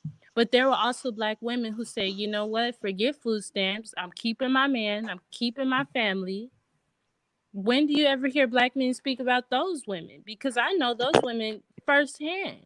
the thing Even about it, my grandma, she has 7 kids, literally, in LA, in the heart of the crack epidemic. And she this still is didn't walk away from her man. Her whole family was homeless, literally, for like damn near 10 years. And she still didn't break her black family up. And you don't ever hear those type of situations, those stories ever come for black men, of the black women who stood by their black men through the worst circumstances. Do this you is get me? yeah, I definitely get you. This is why it's different. And I'm not invalidating what you're saying. What I'm saying is it's different from this aspect. The men weren't going around telling stories about what the women were in a negative way. Right. Black women in the black community have been revered since I was a baby, whether they did right or wrong. Facts. All of us. So, I it took see. the it huh? I don't see that, but continue. Go That's ahead. okay. That's our for me. That's our norm. It was Right. it was grandma's is a good woman, grandma's an angel, mama's an angel, auntie an angel. And I might go too far when I say the angel part, but they were always looked in high regard. It was the men in the family that weren't. Even the men who provided, Facts. even the men who protected, they weren't looked in a Facts. high light. Now, Facts. like it took the women in my family to tell me, like my grandmother before she passed, and this is over a decade ago, she said, I used to say, Grandma, why do you watch more Povich? Why you get a kick out of this? And she said, baby, when I was that age, back in my day, we used to have to tell a man the baby was his, and he had to believe us. Mm. See, we Mm. don't talk about the I hate to say it this way. Say it. Black men have been silent on the negative black women for so long that black women of your age don't really know how some of those women actually got down. Even those women got a pass. So Right. some of the things that y'all think is that y'all think is just normal, it's really not normal for us. It's swept under the rug. A lot of it is swept under the rug to save face. Like one of the reasons we never can get into the molestations and all, because they sweep it all under the rug. The men don't be knowing about that shit. Any of the men that find out about any foolishness going on, we gonna correct it. So it was never us conspiring to keep that under wraps, and that's what it's always been. It's always been mama, big mama, and them. They can do no wrong. Let me ask you a question, Jessica. Let me ask you a question. Mm-hmm. Would you say I'm gonna ask you two questions real fast. Two Okay. quick ones. Would you say there have been more black men to step up and play stepfathers or more black women to step up and play stepmothers? Two questions. That's one. I got another one. Mm-hmm. What's the first? What's your answer on that one? I would say more black men to step up. Definitely. So all right. So let Us me just as say this. So women, when I'm not black, about to. I can say for myself, me as a right, female, I don't have any right. kids, right? If Mm-hmm. I had a dude and he had a kid, I'm not playing stepmom. See. So look. Look at my point. For So what? when they say black men don't step up, it's a lie. I'm gonna show you another level of how black men step up. I'm gonna show you, cause see, like we've been saving the goddamn community because black men wasn't playing stepfathers, and it shows you another thing. If he's a good man, he's a good man to his kids. So in a lot of cases, if he was able to go to another woman and play a good father to her kids, he didn't just turn good father when he got there. That meant you was a lot of times, in a lot of cases, we know there's exceptions. That meant that other woman was full of shit, and then he was able to go do that, and that woman who needed it, she was able to receive it. So it shows you sometimes that people don't appreciate things until they lose it. And here's another thing I'll show you that black men have been supporting the community. Who would you say in the black community gives the other gender more money? Would you say black men give black women more money in the whole black community as a whole altogether, averaged out? Or would you say black women give black men more money overall in the black community? Honestly, that's what that definitely. Honestly, I sure don't want to lie. okay, from my perspective, Your perspective. I've seen black women go in their purse, go in their wallet, go in whatever to make sure certain funds for black Right. men Let me stop. Let me stop way you though. more Let me stop you. times. No, let me stop you because I understand. Not what you've personally witnessed. If you had to make an assessment overall, if you had to add up, I think black men give black women more money overall, or I think more black women give black men more, because that means at the end of the day, black women taking care of black men and the children and themselves. Is that what you're telling me overall? That's been the case in the black community. I would say black women do give black men more money. I'm gonna be honest. I'm gonna be Okay. honest. Can you honestly say black men give black women more money? I mean, child support, alimony, giving money, tricking, spending money. Who's keeping strippers alive? I can go into the negative and the positive. Like, who's giving black women all this goddamn money? They getting it all themselves? No help from black men at all? I wouldn't say no help from black men at all, but Little bit. for you to say strippers and for you to say alimony, first of all, the vast majority of black women haven't even been married. So for them to be trying to collect any type of checks from the government as far as their child's father, I feel like that percentage is kind of low. It's kind of low. I'm gonna be honest. Like, listen, I'm talking about overall, everything overall. I'm gonna say from what I've seen, black men foot more bills that benefit, even to things that we pay taxes into, and even to things like the programs we pay taxes into. We pay taxes, and there are programs that we pay taxes for that you guys benefit that we don't even get the benefit from, and we pay into the goddamn system. So it's just totally disingenuous to even think that, to even not say black men are paying more, because it's so many different levels we're paying more that, like I said, even if we're paying on those into the system and we don't even benefit from those programs, I mean, that along with the other cash that men give women, lover, here goes some money. I've given money to a lot of women I'm with, but so I know how a lot of men do, and it wasn't a big deal. It was because I care, but to say that black women are spending more money on black men than black men on black women collectively, I think that's a little disingenuous. Well, see, go ahead, Jessica. For me, okay. When you're paying on taxes, that's the government. That's the system. Black women don't have nothing to do with putting certain laws to make you pay more as a man. So for you to charge that to black women, but we're still paying though. I'm not saying it's your fault, but you can't deny that we're paying into it. That's all. I'm only dealing with the fact of what we pay for. But you can't lay that on us, though. This is what I'm saying. Even with if you're benefiting from it, I can't say you benefit from my tax dollars. I can't say that because it's the money. It's not about they put okay. Let me give you this scenario, right? Okay. My mom and dad got married, and my dad had a son from his previous wife, right? When they got married, my mom at the time was making more, so she had to pay child support for his son. That wasn't the court putting black women over. That was the fact that she made more. Whoever makes more has to come up off the more money. Black men in America, because their men make more money than black women, so you have to pay more. You can't hold. So does that excuse the fact that we're still paying? You. So are we? So then we do pay more then, nonetheless, right? On a technicality, yes. Yes. Like pulling teeth, ain't it? Go ahead, L.A.R. You got it. Okay, I get what you know what? David, I'm gonna tell you why I understand what Jessica's talking about. All right. I got a good friend of mine. She's from L.A. She moved back to L.A., but she lived out in Houston for like 5-6 years. Okay. So she's like 10 years younger than me. So she came to visit and left. So we out to eat, and it's her and her best friend. So the bill coming out, I'm reaching my wallet to get my card, right? Mm-hmm. And my homegirl, she knows me, but her homegirl doesn't know me like that. We met on occasion. Right. She's so accustomed to going Dutch, and she was engaged, or she was so and buying and paying the bills. She was so accustomed to that, she was thrown off by the fact that that we didn't really have much of a conversation, and I'm paying the bill for lunch. You get what I'm saying? Right. And that's just it's not like a one-off, because I have female friends who are younger than me, and this has become a norm. You know what I'm saying? And for me, it's such a norm that I look at it like I see what's going on. Right. Now, but would you say that's the majority or minority in those scenarios, L.A.R?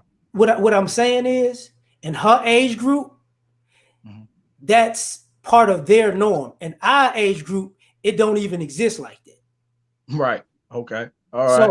So now listen, wouldn't you say it's the older women teaching the younger women this dysfunction? Isn't that how generational curses are handed down from generation and generation to continue? Somebody has to still keep acting those actions out.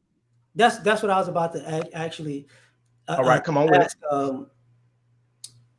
So, Jessica, when you said that, when I asked you about if they're more masculine men or more feminine women, and earlier you talked about protection, right? Mm-hmm. I think it's a known thing that the majority of our community is predominantly raised by a female, whether it be a mother or a grandmother or something like that. Yeah, that's true. Do you think that those matriarchal figures failed both the boys and the girls? Yes, I do. And I also think that the men who had those kids with those matriarchal figures, they felt the generation as well. Okay. Like, it's totally 50-50. It's totally half. And I feel like since the woman was there, the matriarch was there, that's the person you're going to blame. That's the person you're going to hold responsible. And you're not even giving account to the fact that somebody is the father of these kids. She laid with somebody, and he's totally on the other side of the world doing whatever he wants to do. Now, can I respond to that? Can totally be blamed as well. Give me 1 second, David. You got it, L.A.R. I understand the 50-50 blame on its, as on its face. What I don't understand is the vast majority of stories I've heard and things that even happened to me as a parent, from Black men who've been ex-husbands to just boyfriends of somebody's man who's had a kid with who these women have actually went out of their way to destroy their relationships. So what I'm asking is there a different caveat for, like, because I would assume that you would say 50-50, but if the men that walked away don't get the same venom as the men who she packed up and left or something like that, just or kept the kid away from the father, which goes vice versa, even with the women. You get what I'm saying? Mm-hmm. Yeah. The reason I bring it up is because the older I've gotten, I've heard more stories of men who were basically isolated from their child than men who walked away. Yep. I see the dudes who walked away, they get more. Everybody says it. The dudes who walked away, they get no hassle. The dudes who actually, this is how you know, and this isn't strange. They have psychological terms for this type of shit. The people who actually try, they get all the heat. This is how you know it's a psychological issue. Like, if you notice, a lot of people, the average person will have you thinking, if you help the average person, they appreciate you. What I've seen in a lot of stories I've heard, the majority of the time, that's why people say there's nothing worse than a person who acts like a friend and there's an enemy. Most of the people I talk to who've done things for people, mostly everybody, different people, they always say the people they help were the people who shitted on them the most. And I don't think that stopped when it came to dealing with Black men and Black women. I saw it because I started talking to brothers, and I started saying how many brothers had stories about their own mothers, and I'm like, Jesus. And most of the time, for the same, because we're taught We don't want to tell. First of all, you don't want to tell about your mama because it's your mama. You don't want to be embarrassed. You're like, shit, I don't want nobody knowing my goddamn mama was like this. And then it's because you're taught, you're shamed. This is a manipulation. This is why I don't mind doing it. You're shamed. What we said earlier, you're shamed to save face. You're shamed not to bring it out. So then we just keep the secret going, and this shit is going. It's like if someone was being molested, and every generation we just keep letting it happen. Nobody says nothing. Who thinks it would stop? And this is how it is. No, and this is what makes it the worst. Nobody wants to stop it.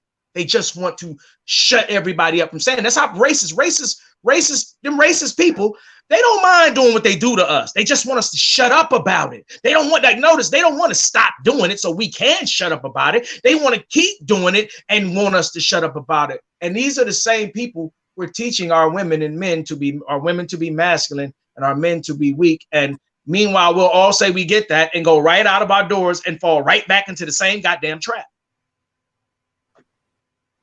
I agree. And see, that's the role reversal. And this is what I'm saying. It's so deep because it's so deep. It's so embedded in our brain. Really is. I feel like, okay, so you have the matriarchs, right? If the dad is there and he didn't walk away and he's saying he's on board, why is it still considered a matriarch? If you are the dad and you're the man, why wasn't your first thought to say, let me take half of whatever she's juggling so that we could push this to a patriarchal situation? We could get this, at least have some type of balance in here. When do you ever hear that?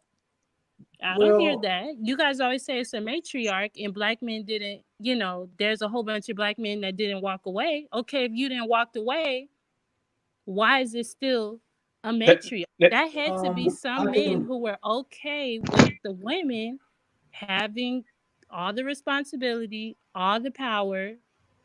Somebody was okay with that situation. Okay, let me reverse this and let me and see how it works for you, because I want you to what I want you to take into consideration. I'm a man and you're a woman, so it comes out differently, because what I'm about to say, women normally say because they're women or a mother, they'll fight to the end. Okay, so let's just keep the law the way it is, right? Okay. And as me as a man, I could do the very things. As a father, I could do the very things you can do as a mother on a negative aspect. Okay. Okay. So if I had a child with you, if we had a child together, and I wind up with custody of that child, right? Yes. And you call to talk to the child, and I don't answer the phone. Okay. If you come to see the child and I call the police on you, or I say you violating the custody, is that a problem? Okay. Okay. If you decide to keep going to court and I keep violating the court orders, but I keep the child, and you keep paying the lawyers, and I don't necessarily have to pay a lawyer like you do. Okay. Why are you paying me money? Why are you giving me money to take care of, quote unquote, our child? Right. And you can actively see that I'm not really taking care of our child like that. Okay. And if you put so much pressure on me that you keep going back and they start docking me and charging me up, I move to another city, county, or state. And we keep this process going.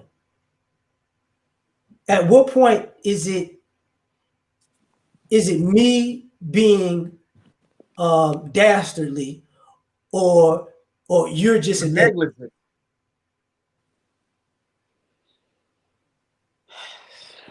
I agree with you saying. That is a foul situation. If I was in that situation and I was on the receiving end of that, I would be scarred. I would feel, animosity towards you. I agree. I get it.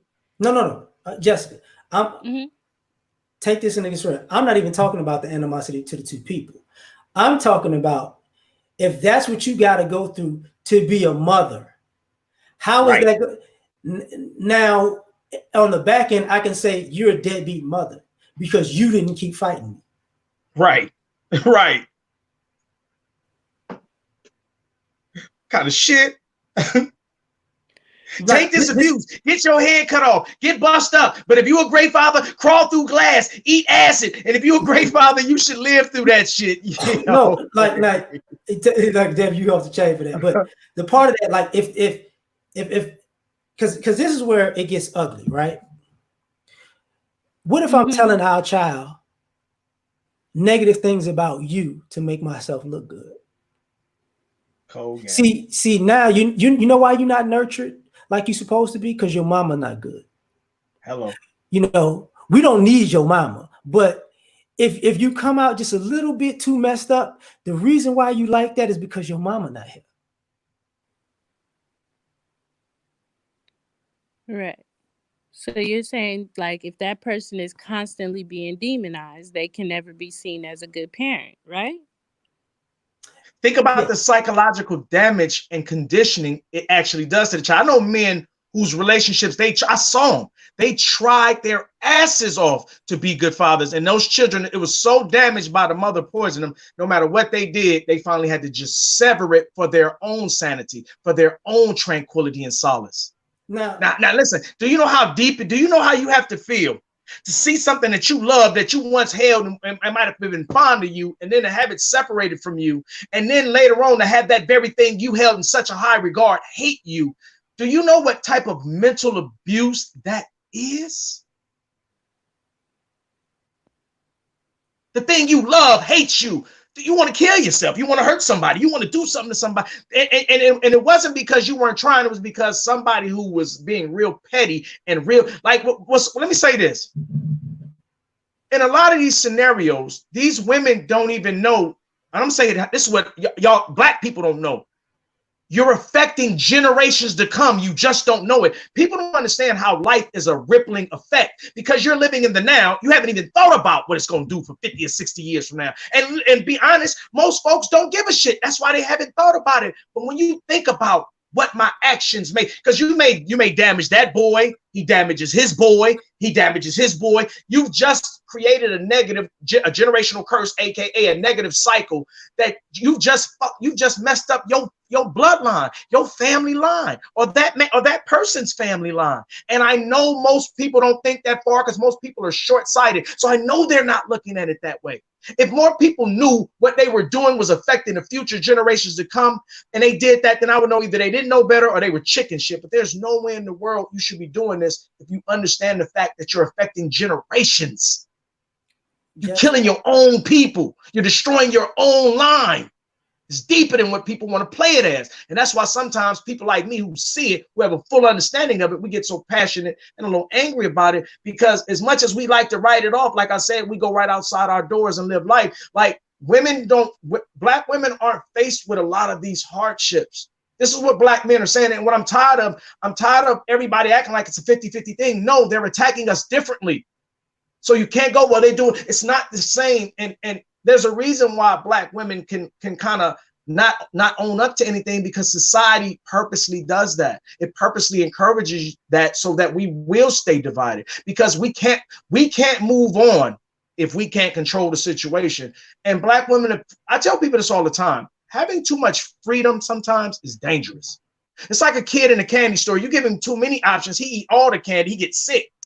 Too many. Like most people think I should be able to choose for everything. No, the average human being is weak, just like the average human being is dumb. That's not being arrogant. That's just a fact. So at the end of the day, this society teaches people that you do have to help people. Governments say the same thing. You have to help the people. The people don't really know what they want to do. And in a lot of cases, that's true. Jessica, you got something to say? Yes. Go ahead. Okay. I'm not okay. Everything you said is true. And when I see black women giving that energy, poisoning their children, I agree. They should be accountable. They should be held accountable by other black women. They should be accountable by black men. They should be accountable because they are damaging their young. I agree. You're damaging a child, right? You're damaging that child's psyche. You're demonizing the person that you had a baby with. You're damaging half of them. I agree 100% with what you just said. But you're saying that black women have all this freedom. But how I see it is black women have all this responsibility. Like, what freedom do we have? I see black women with real responsibility. Like, I see them as the head. I see them pushed to the forefront even if they don't want to be. I see young black girls pushed to the forefront of stuff they shouldn't be the front of. And Like, it's okay, like, what do you mean by that? okay, let me give you a scenario, right? I used to work in the school system. So in the school system, I work, in California is black and Hispanics or whatever. Mm-hmm. In the school, the boys are coddled. The black boys are coddled. And if there's a problem and if there's an issue between the kids, they're not going to expect the black boys to defend themselves. Their sisters are going to hop up out the back. Their sisters have to protect their brothers. Their sisters are pushed to the forefront. Their sisters are taking responsibility even if they don't want to. Those black moms, yes, they taught their kids, their sons, they took their masculinity from them, but they also took their femininity from the black girls. Hold So on. even if a black girl is holding everything on her back, she don't have nobody to run to. She don't have nobody to turn to. And they're, assigning all this responsibility and all these checks that you want her to cash, and it's like you're giving her too much that she needs to be accounted for. Wait. Because I know from the California school system, the boys are especially the black boys are not reading at a like fourth, fifth grade level or something like that. Yeah. So The black and girls as well.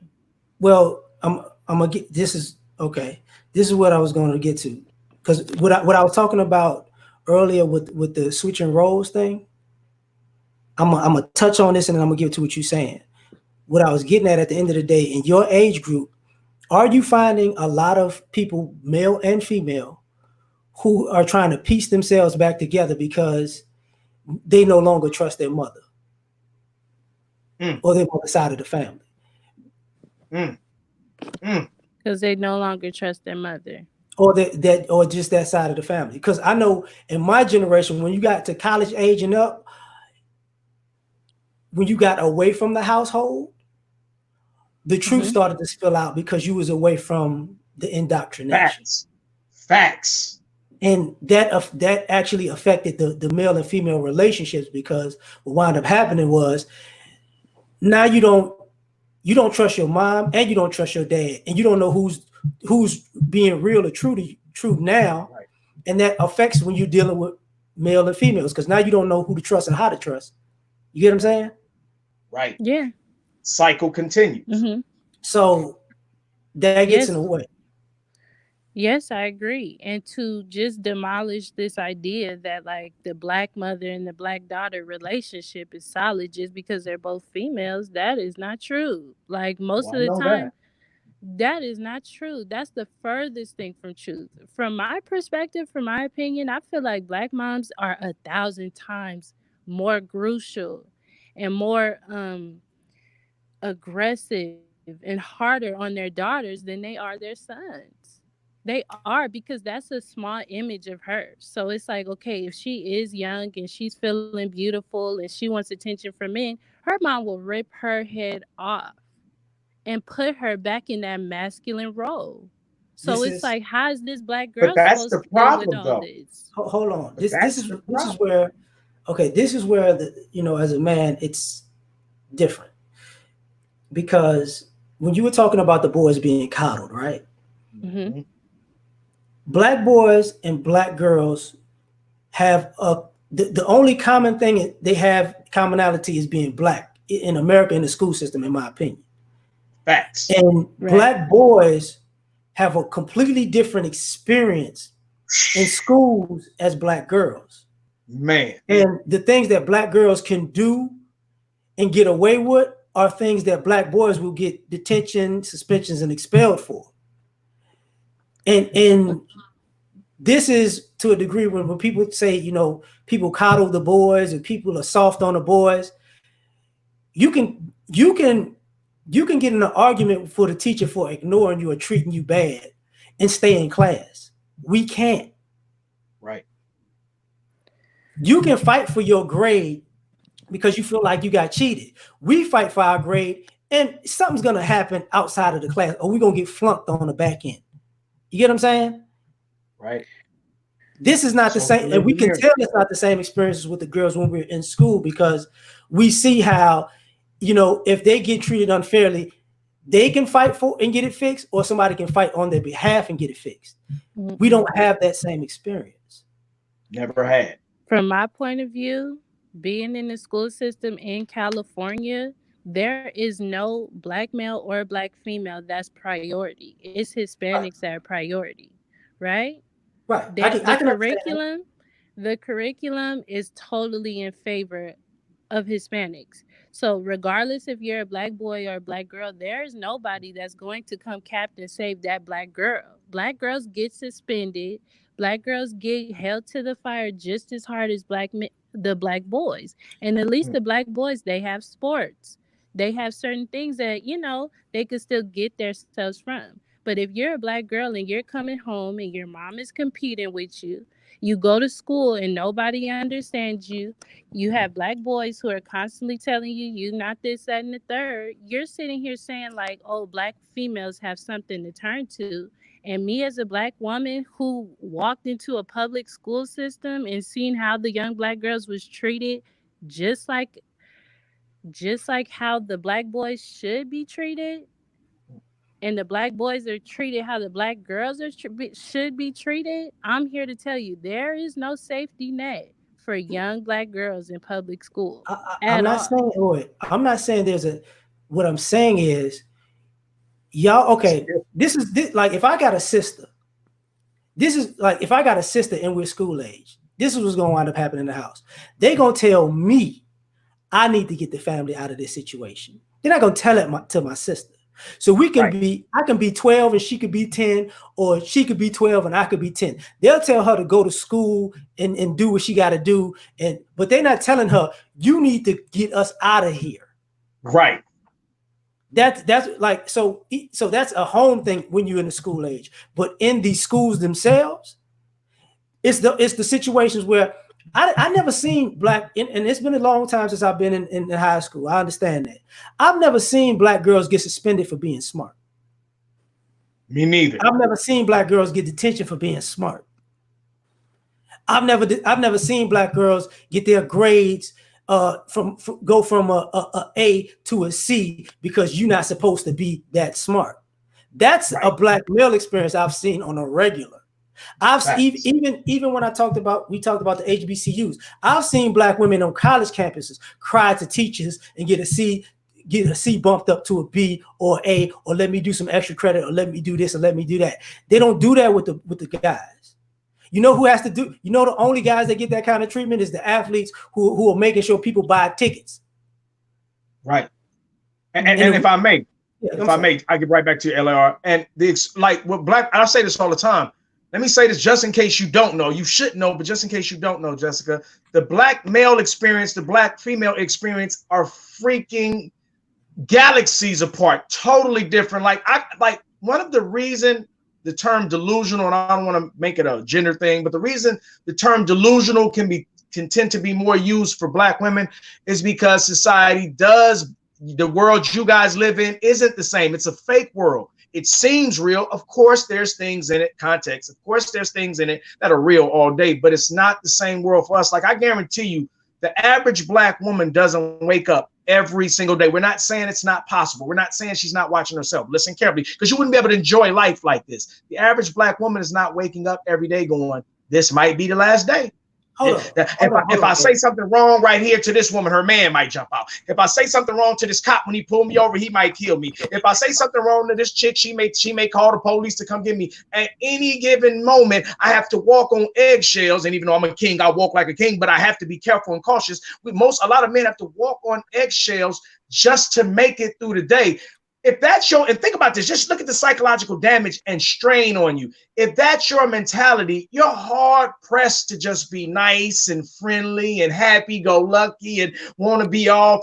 You're gonna be a little angry because every day life is like a war zone for you and your significant other. She has no clue, and she's really not even trying to find that out, because the more you try to tell her that, the more she doesn't want to talk, the more she Hold doesn't want on, to. Why David. you always Hold want to on. talk Hold about on. that? You just want to be so David, negative. David, hold on. Go ahead, Hold my on. bad. My bad, It's all L.A.R. Go right. ahead. Um, I'm gonna Jessica, since you're younger than both of us, I'm gonna ask you a question that might fit your generation, to even with the school age kids, Okay.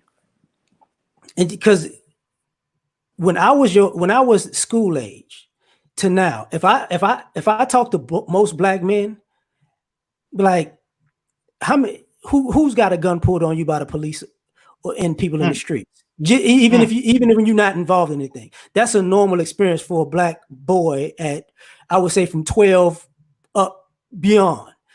right. When is that like? Is that a normal experience for black girls going from 12 and up? Great point, L.A.R. Great point. Having a gun pulled on them, no. So Normal But shit for us. Normal shit for us. like, because I would say the equivalent, like y'all would think, somebody trying to touch y'all or rape y'all, yeah, that would be y'all normal. Like, this is what's going down. You get what I'm saying? yeah, Right. So yes, we can definitely understand that's a traumatizing experience, but we've known more girls to live on, just like, because that isn't necessarily a life, something that can put your life at risk. You could Right. die that particular instant. We're not saying it's not traumatizing. That's like, if Right. you hear guys and we trying to brush that to the side. We absolutely not saying that. What we're The saying is, reason why more men die sooner than black women is because of that very thing. Stress, concern, worry. That shit kills. That's why we die before you guys do. My like, bad, yeah, L.A.R. like that, like, okay. oh, go ahead. I'm sorry, Jessica. Go ahead. I feel like everything that you guys are saying, I'm not invalidating it. Black men definitely have their own struggles, and they are dealing with a lot of things that black women are not dealing with. But to honestly say that black women are walking around, in a fantasy land and everything is handed, why will all these young black girls who are literally under 13, why would they have, quote unquote, attitude problems, all these post traumatic stress syndrome, all this type of stuff? The rising suicide rate is young black girls in California. Like, what are we talking about? You guys are acting like we're walking around and everything is just jewels and happy. No, people are not pulling guns on us, but guess what? We're walking through the streets alone as females, as girls with no protection. And we turn to the men who technically could, maybe, would be nice to protect us. And they're telling us your Mm. situation is not that bad No. because you're Hold on. not a black man. No. You know How No, does what? we never that said that. make No. We never sense? said I'm that. not saying it's a situation, but this is the irony of this. Me and you are in the same age group. Say technically, say we going to school together. I'm walking alone, you walking alone, right? Right. The guys in the neighborhood who are not our fathers, who may be a big brother, maybe an uncle, just maybe a dude in the street, they're usually the ones that say, "Hey, walk with her."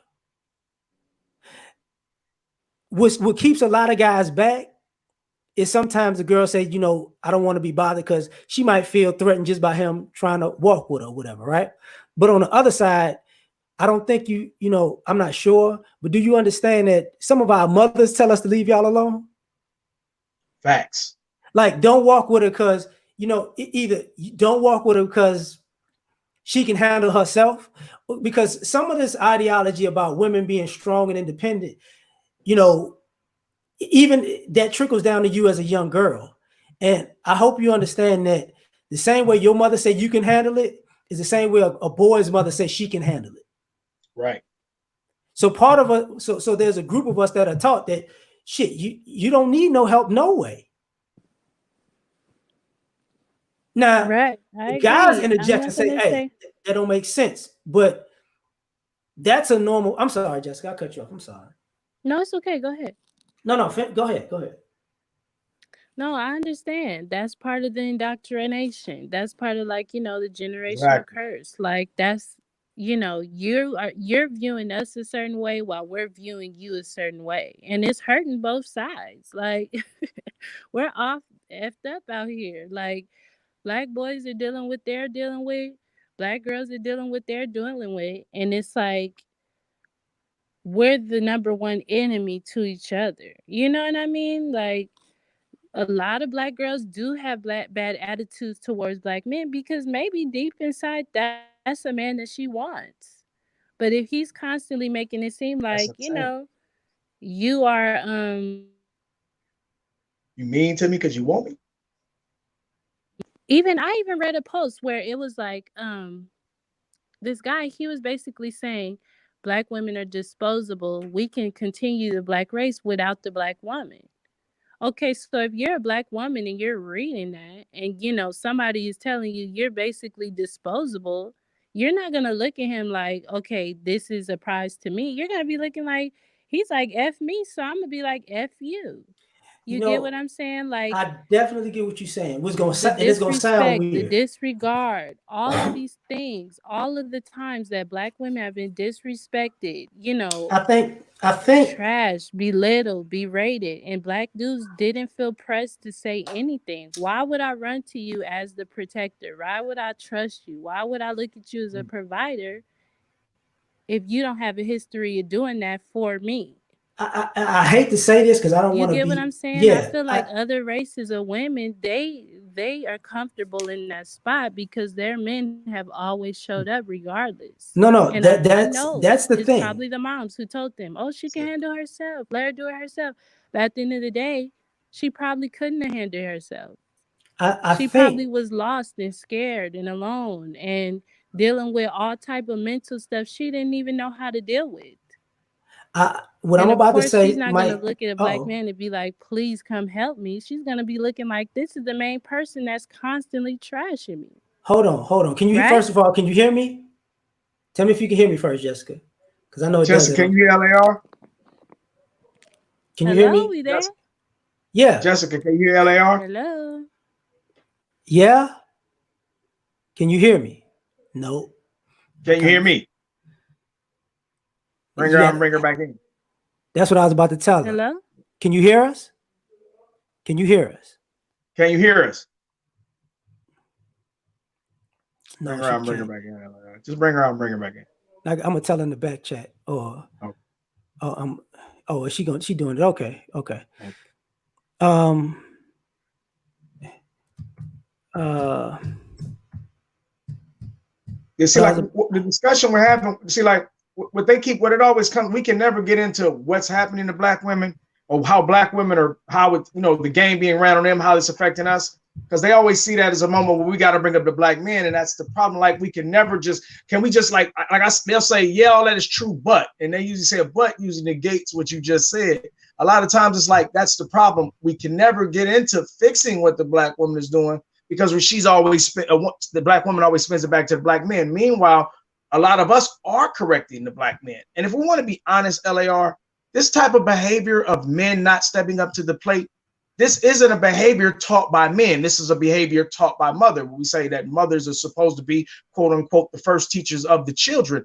These are this. So the very men that they accuse us of, they're actually raising. We're getting the blame for the men they're raising. Because if you look at most of the single fathers, the boys and the girls, they're productive members of society.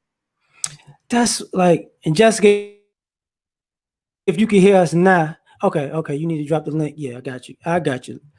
We couldn't. You couldn't hear us, so I got you. I got you. Um, what's productive about this? One thing is, Mm-hmm. and I was about to say it when she was on here. I Mm-hmm. think the younger generation of girls are starting to go through with us part of what we were going through as boys, and now they don't know how to handle it. As But far be as specifically, what do you mean when you say what we were going through as boys? What are they going through now? Be as specific. far as being demonized before you even show up. You know what I'm saying? I don't like you Right. because a girl's prior to you. I don't. Right. You know what I'm saying? You. I know you're gonna be effed up because of the girls prior to you. I think the girls, can you hear us now, Jessica? Yes, my bad. I think I Okay. lost connection, but I had Yeah, to I know. reboot. I'm We good. cool with that. We cool. That's Yeah, it happens. what I was saying was, because I don't know if you heard me just now. I was Mhm. like, I think the women in your age groups and age range, y'all are going through part of the things that guys in my age range were going through when we were younger. And it doesn't, and now it doesn't, now y'all see part of our issue Right. with what's going on in the community, even with the guys in your age group. Now, what I mean is we were demonized before we were even in those positions. Right. So Mhm. now you as a black woman, you're getting demonized before you even in those positions. And now it's like, do I don't want to be around people or don't want to be close to people who just gonna shoot me down the minute I walk into the room. And But that's not an excuse to go in with a bad attitude. I find a lot of people when they have that mentality, so they go in with a screw it, and that's never the mentality. It's not, and it's not you're proving it to anyone. You go in and you go in and be in order and show discipline and show restraint and show self-control for yourself. matter of fact, can you hear Yeah. us now, Jessica? Because I Yeah, know I you. can hear you. No, I understand. So, because I don't think I'm gonna tell you, like you said, you in the 20s to mid 20s, right? Yes. Black men my age have a different view on your generation than my, like the women that would be your mothers and aunts. Mhm. When they're talking, when they're saying, we're never protected, we were never provided for, we look at them as complete liars. Facts. They are. They See, are. see, How? because on one end, those were the same people that said they didn't want nobody to protect and provide for them. On the other end, they was using people the whole time as protection and provision. Facts. They were telling girls like your age that what the guys didn't do while they were benefiting on both ends. Right. So so On both ends of what though? okay, On both ends of She was what? pushing the man away while getting help, playing both ends against each other. And at the end of the day, some of them threw both of the men away and got a whole new dude. like like what David is talking about. Okay, say women from the 80s up, right? Mhm. I don't Yeah. like. I'm gonna take it this way. In the 80s, there was a split where, let's just use like TV for an example, right? Mhm. Or movies. The Five Heartbeats came out the same time that New Jack City did. Which, in those type of guys in the Five Heartbeats became lame, and New Jack City became cool. Those are guys you want to date. The movies Mhm. like Strictly Business or Low Down Dirty Shame type things, going to the 90s, the Boomerangs and stuff like that, right? It, you Yeah. know, it, even with the TV shows of the Cosbys and all that other stuff. What was happening was right in front of your eyes, in front of our eyes at the time, being a street dude became cool. So women were dating street dudes and dating business dudes or entrepreneurs or corporate guys. Okay, so those same women, they were single in the aspect of they were on their own as being single, but they were getting money from both guys. They were getting provided for from both guys.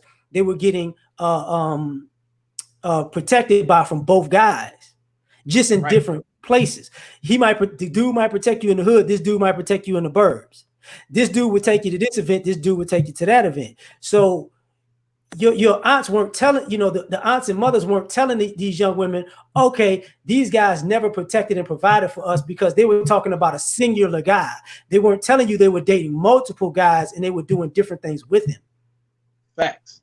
That's why I said earlier, we've been taking care of black women. It's just off the books, and that's a fact. See, okay, Jessica, think about it like this. If me and David were both your boyfriend and I was the Mhm. nice guy and David was the bad boy, right? Mhm. And so by the time you decided you want to settle down and get married, both of us figured it out. We not doing it. So now you back out in the dating market, and people might not marry you now. You can technically say that you were never protected and provided for, even though you had both of us for an extended period of time. Right. getting what you Right. I wanted get at you. that time. Like I'm not don't get me wrong. I'm not finna say that there were guys who were full of it because there were guys who were full of it. Of course.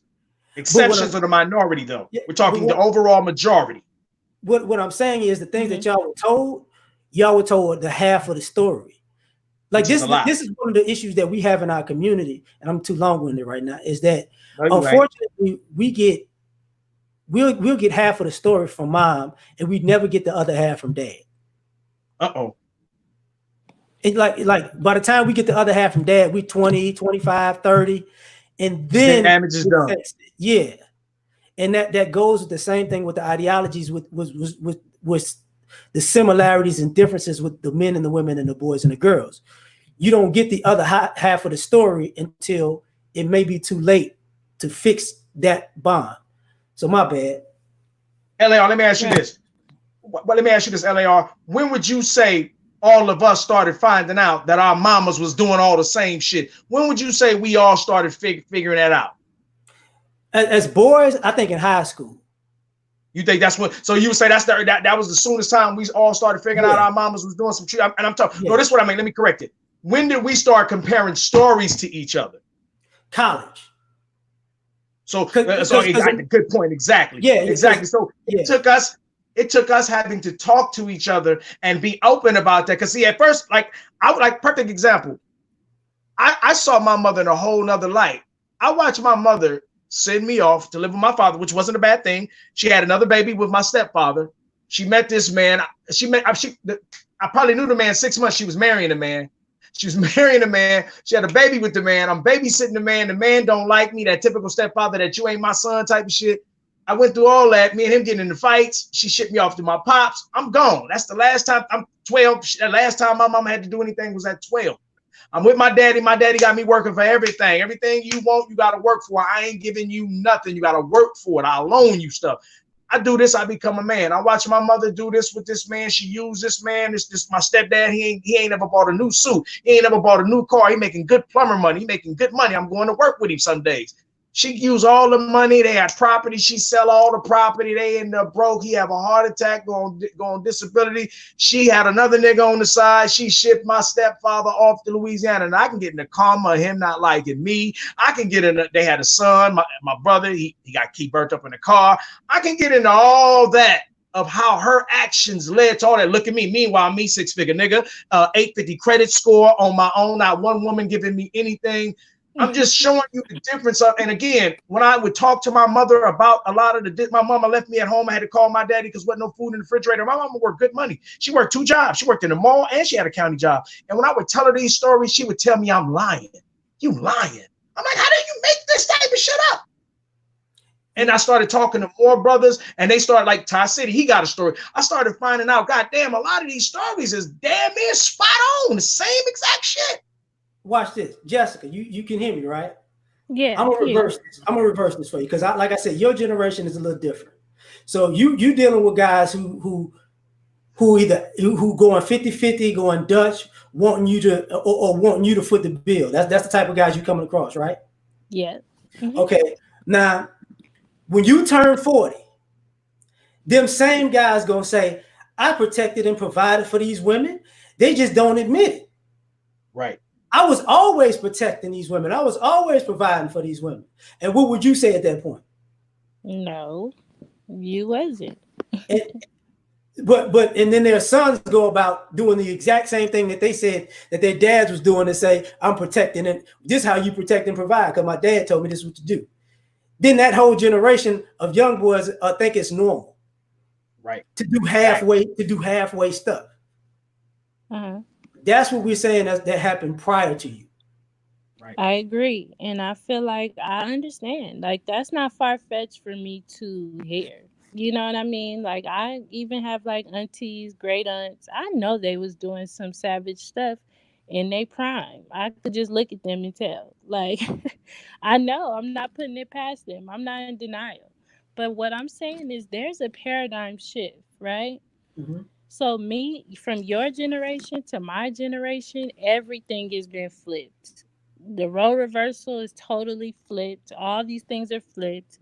From what I'm seeing is Black boys and black men are spoiled by everybody. They're spoiled, they're coddled. Mm. You know, they try to bring up receipts like, oh, yeah, we'll have guns pulled out on them. Yeah, I get it, but guess what? You still have women who are stepping in defending you. Your mom defends the heck out of you. You even have Hispanic women who feel Oh, like these little kids are so high risk, they'll step in and defend them. They're okay. not gonna defend little black girls. They're I leaving them. They're saying if you're independent, you're strong, you go figure it out. You get what I'm saying? I'm gonna let your brother come over here, play basketball, do whatever he want to do, kick his feet up with my son, and you black girls need to go figure it out. So it's a paradigm shift. hold on, What you hold on. guys went through is now what black girls and black women are going No, through. no. I get what you're saying, but I think I think because when you say that the boys are coddled, right? Mhm. Yeah. As a black man, I can't disagree with that because the older we get, we like y'all soft. You get what I'm saying? We do say that to the Right. younger guys. But Right. the thing about it is, it comes from a perspective where the things that we had to do. Damn, who the hell are these people that popped up? LaShawn, what the hell? I did not know. LaShawn, you came in here twice. Hold up, fam. My bad. I'm sitting here talking. Can you hear me? LaShawn, before, can you hear me? I know you muted on one, but you on here twice, so you might have to. I don't know what the hell. It's okay. I got it fixed. I was Okay, trying to close out my YouTube real no, quick because no that problem. added echo. Y'all finish up, and then I would like to ask my 3 questions and drop back into the chat room. Okay, cool. I think what's going on, Jessica, is that my experience in the 80s, 90s, and 2000s as a male is different than the kids' experiences in the 2000s, 2010s, and now Mhm. 2020. So, um, because what I have seen over these last since the 2000s is a lot of black people don't want to acknowledge that a lot of us didn't live in the hood no more. Right. So how I grew up, my son is not growing up like that. Where I grew up, my little cousins don't grow up like that. So we have a black community of parents who from these hoods and these circumstances and kids who are not, who actually think they're going through the same thing when they're not. And Right. because some of our experiences are completely different. Like when I talk about my school experience, I was in a predominantly black school. Mhm. My school, we had we had gangsters, not Mm. gangsters that were just in gangs. We had teenagers who was running gangs, gangsters. Right. Right. You know what I'm saying? Mhm. Though we had teenagers who was all of that. We had kids who was 4.0 students who hung out still with guys in the hood because everybody was in the hood like that, That was even if me. you wasn't in it. Yeah, Devin laughing because she went to my rival high school, but she wouldn't have gone to my high school. Uh-oh.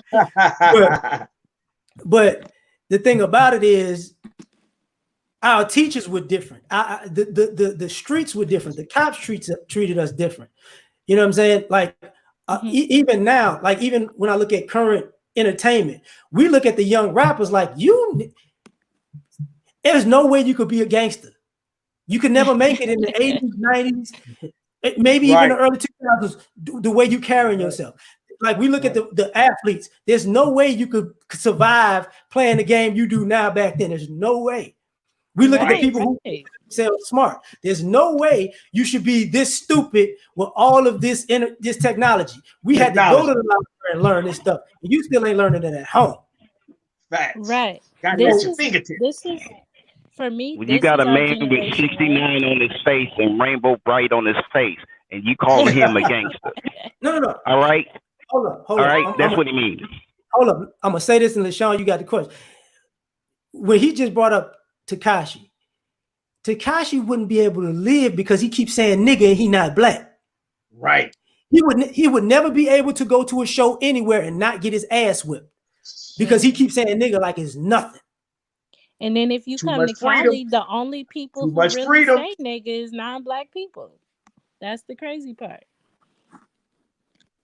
And Jessica, if I remember Yes. your history right, because we've had a couple of conversation on panels. Usually I get kicked off because I ask a question and then everybody go, oh, and then they kick me off. But Don't make me kick you off. you grew up. You grew up. Now, if I remember correctly, you grew up. Both parents were at the home, right? Yes. Mm-hmm. You had a very good childhood. Yes. I would say so.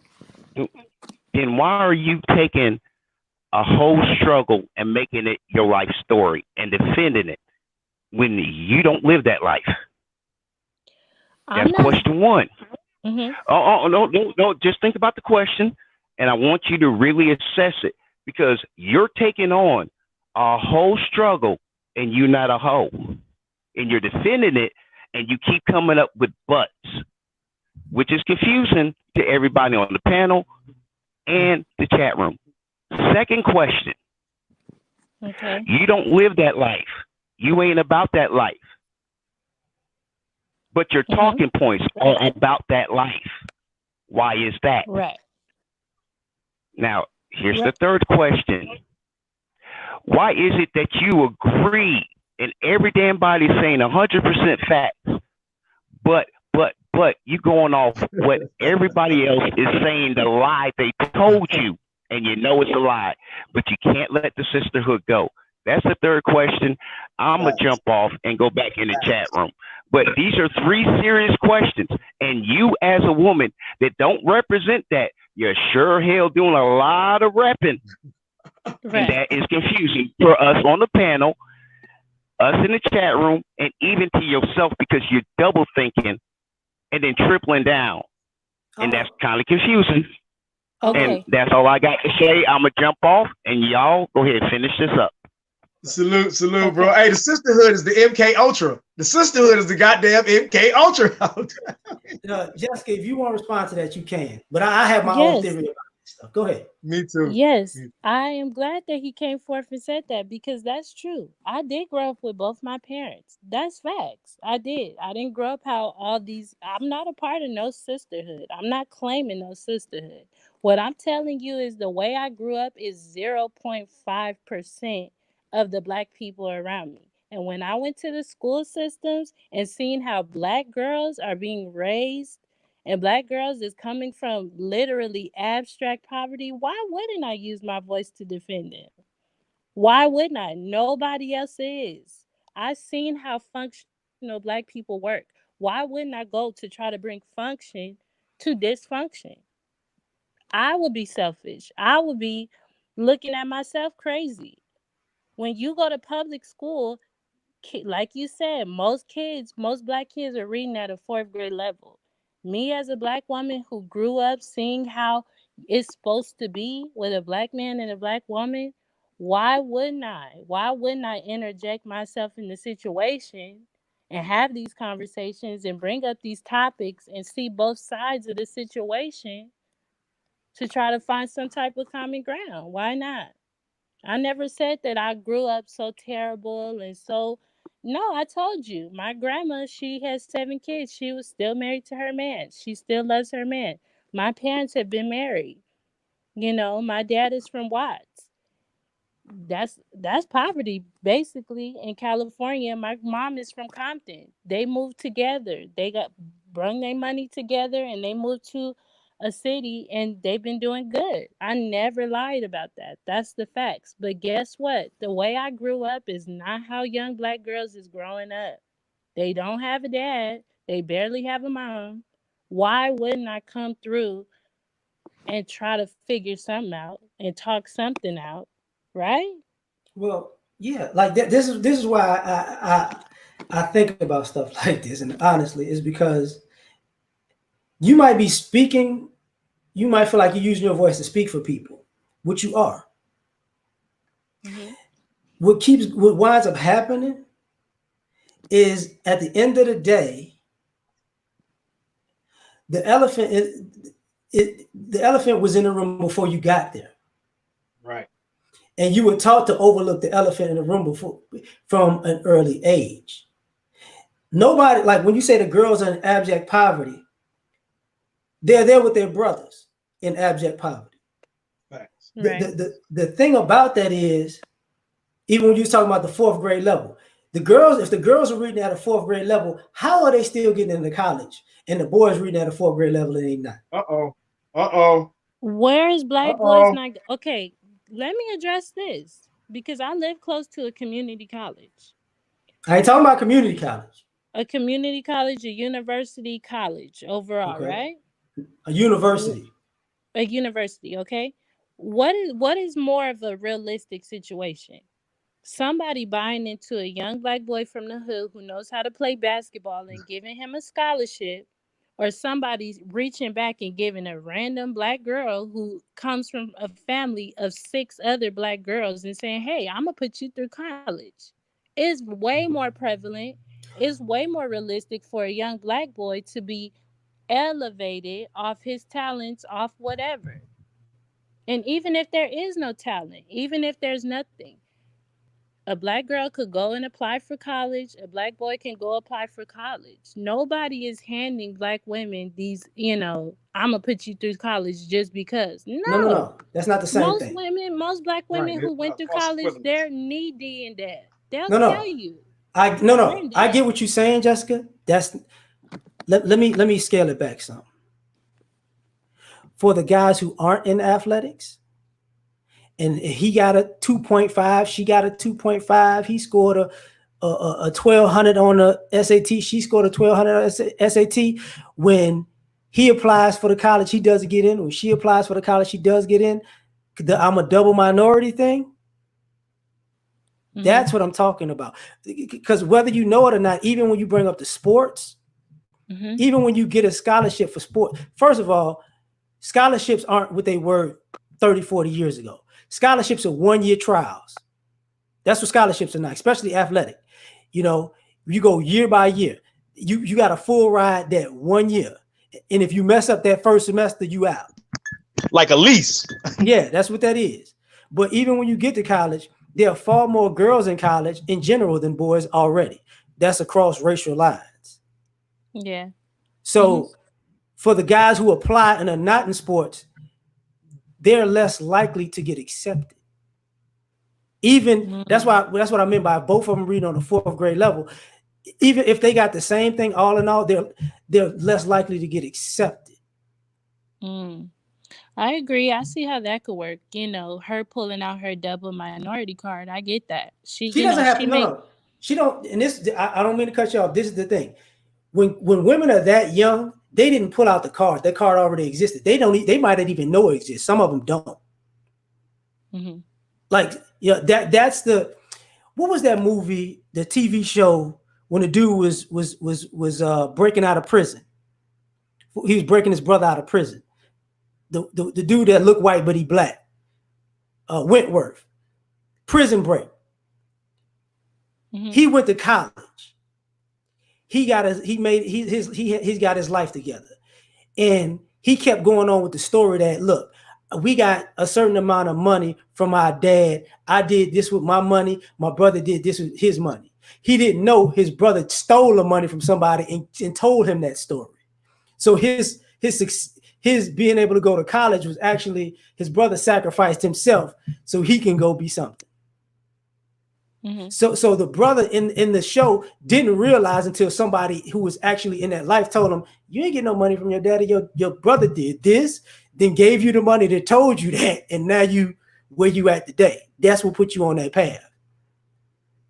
That's part of what's going on. Like a lot Facts. People don't know the whole story until they get a certain age. Right. Because the athletes thing. Like my older cousin was a professional athlete for 13 years. He went to a small school. You know what I'm saying? So, and basketball is an anomaly sport. You can't think of, there's only been I think maybe 2 MVPs in NBA history that was 6 feet tall.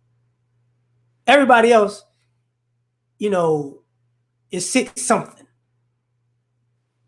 That should say something. You get what I'm saying? Yeah. When to be the best 20 or what, the best 60 basketball players in America to get drafted. 60, 60, 64. Take that back. 64, something like that. What that tell Yeah. you? Yeah, it's a small window. I get you. So, you know, college is a whole different. Like I like, and don't get it twisted. I love black women, but I think that, like I said, like your experience may be different from our experience, and I don't want young girls, because I hear young girls, older women telling these young girls about things like protection and provision and building, and they're not telling the girls they were actually with the guys. How can I say this? Some of the types of women that tell young ladies that they weren't protected or providing for were dating the very guys that destroyed the community, but they don't want to say that. They tell them get the bag. No. Even before get the bag. Even before get the bag. Some of the same people who tell girls now, you know, these guys didn't do this for us all these years. Think about all the women who say they held a man down. Normally they talk about, and I hate to, I'm gonna ask you because you're a woman. When you hear women say they've held a man down, does that normally have a connotation of he was doing something illegal? Yeah, but not always. I'm not saying always. I'm just saying, is that normally what comes off? Yeah. But I think that's okay with that. I feel like the media has like glorified that. Like, okay, here go my down chick. She gonna hold, this, that, and the third. She gonna sign this, that, and the third. But in real life, in real situations, I feel like if a black woman says she's holding her man down, I think it's financially. Like, okay, maybe he had shortcomings over here, and I kind of, gave a little money to the situation to help. Like, the vast majority, I wouldn't say the vast majority, but I know enough black women, seen enough black women that, they're not entertaining criminal situations. They're dealing with everyday black men who are not criminals. It's just they don't have a lot of money. You know what I'm saying? Yeah, I mean, but you, like in your age group, okay, here's the crazy part. In your age group, who has a lot of money? Nobody. So that's the crux that that doesn't make sense to most of the guys. Like all these dudes is broke. Who in your age group got a lot of money like that? Nobody, especially in Cali.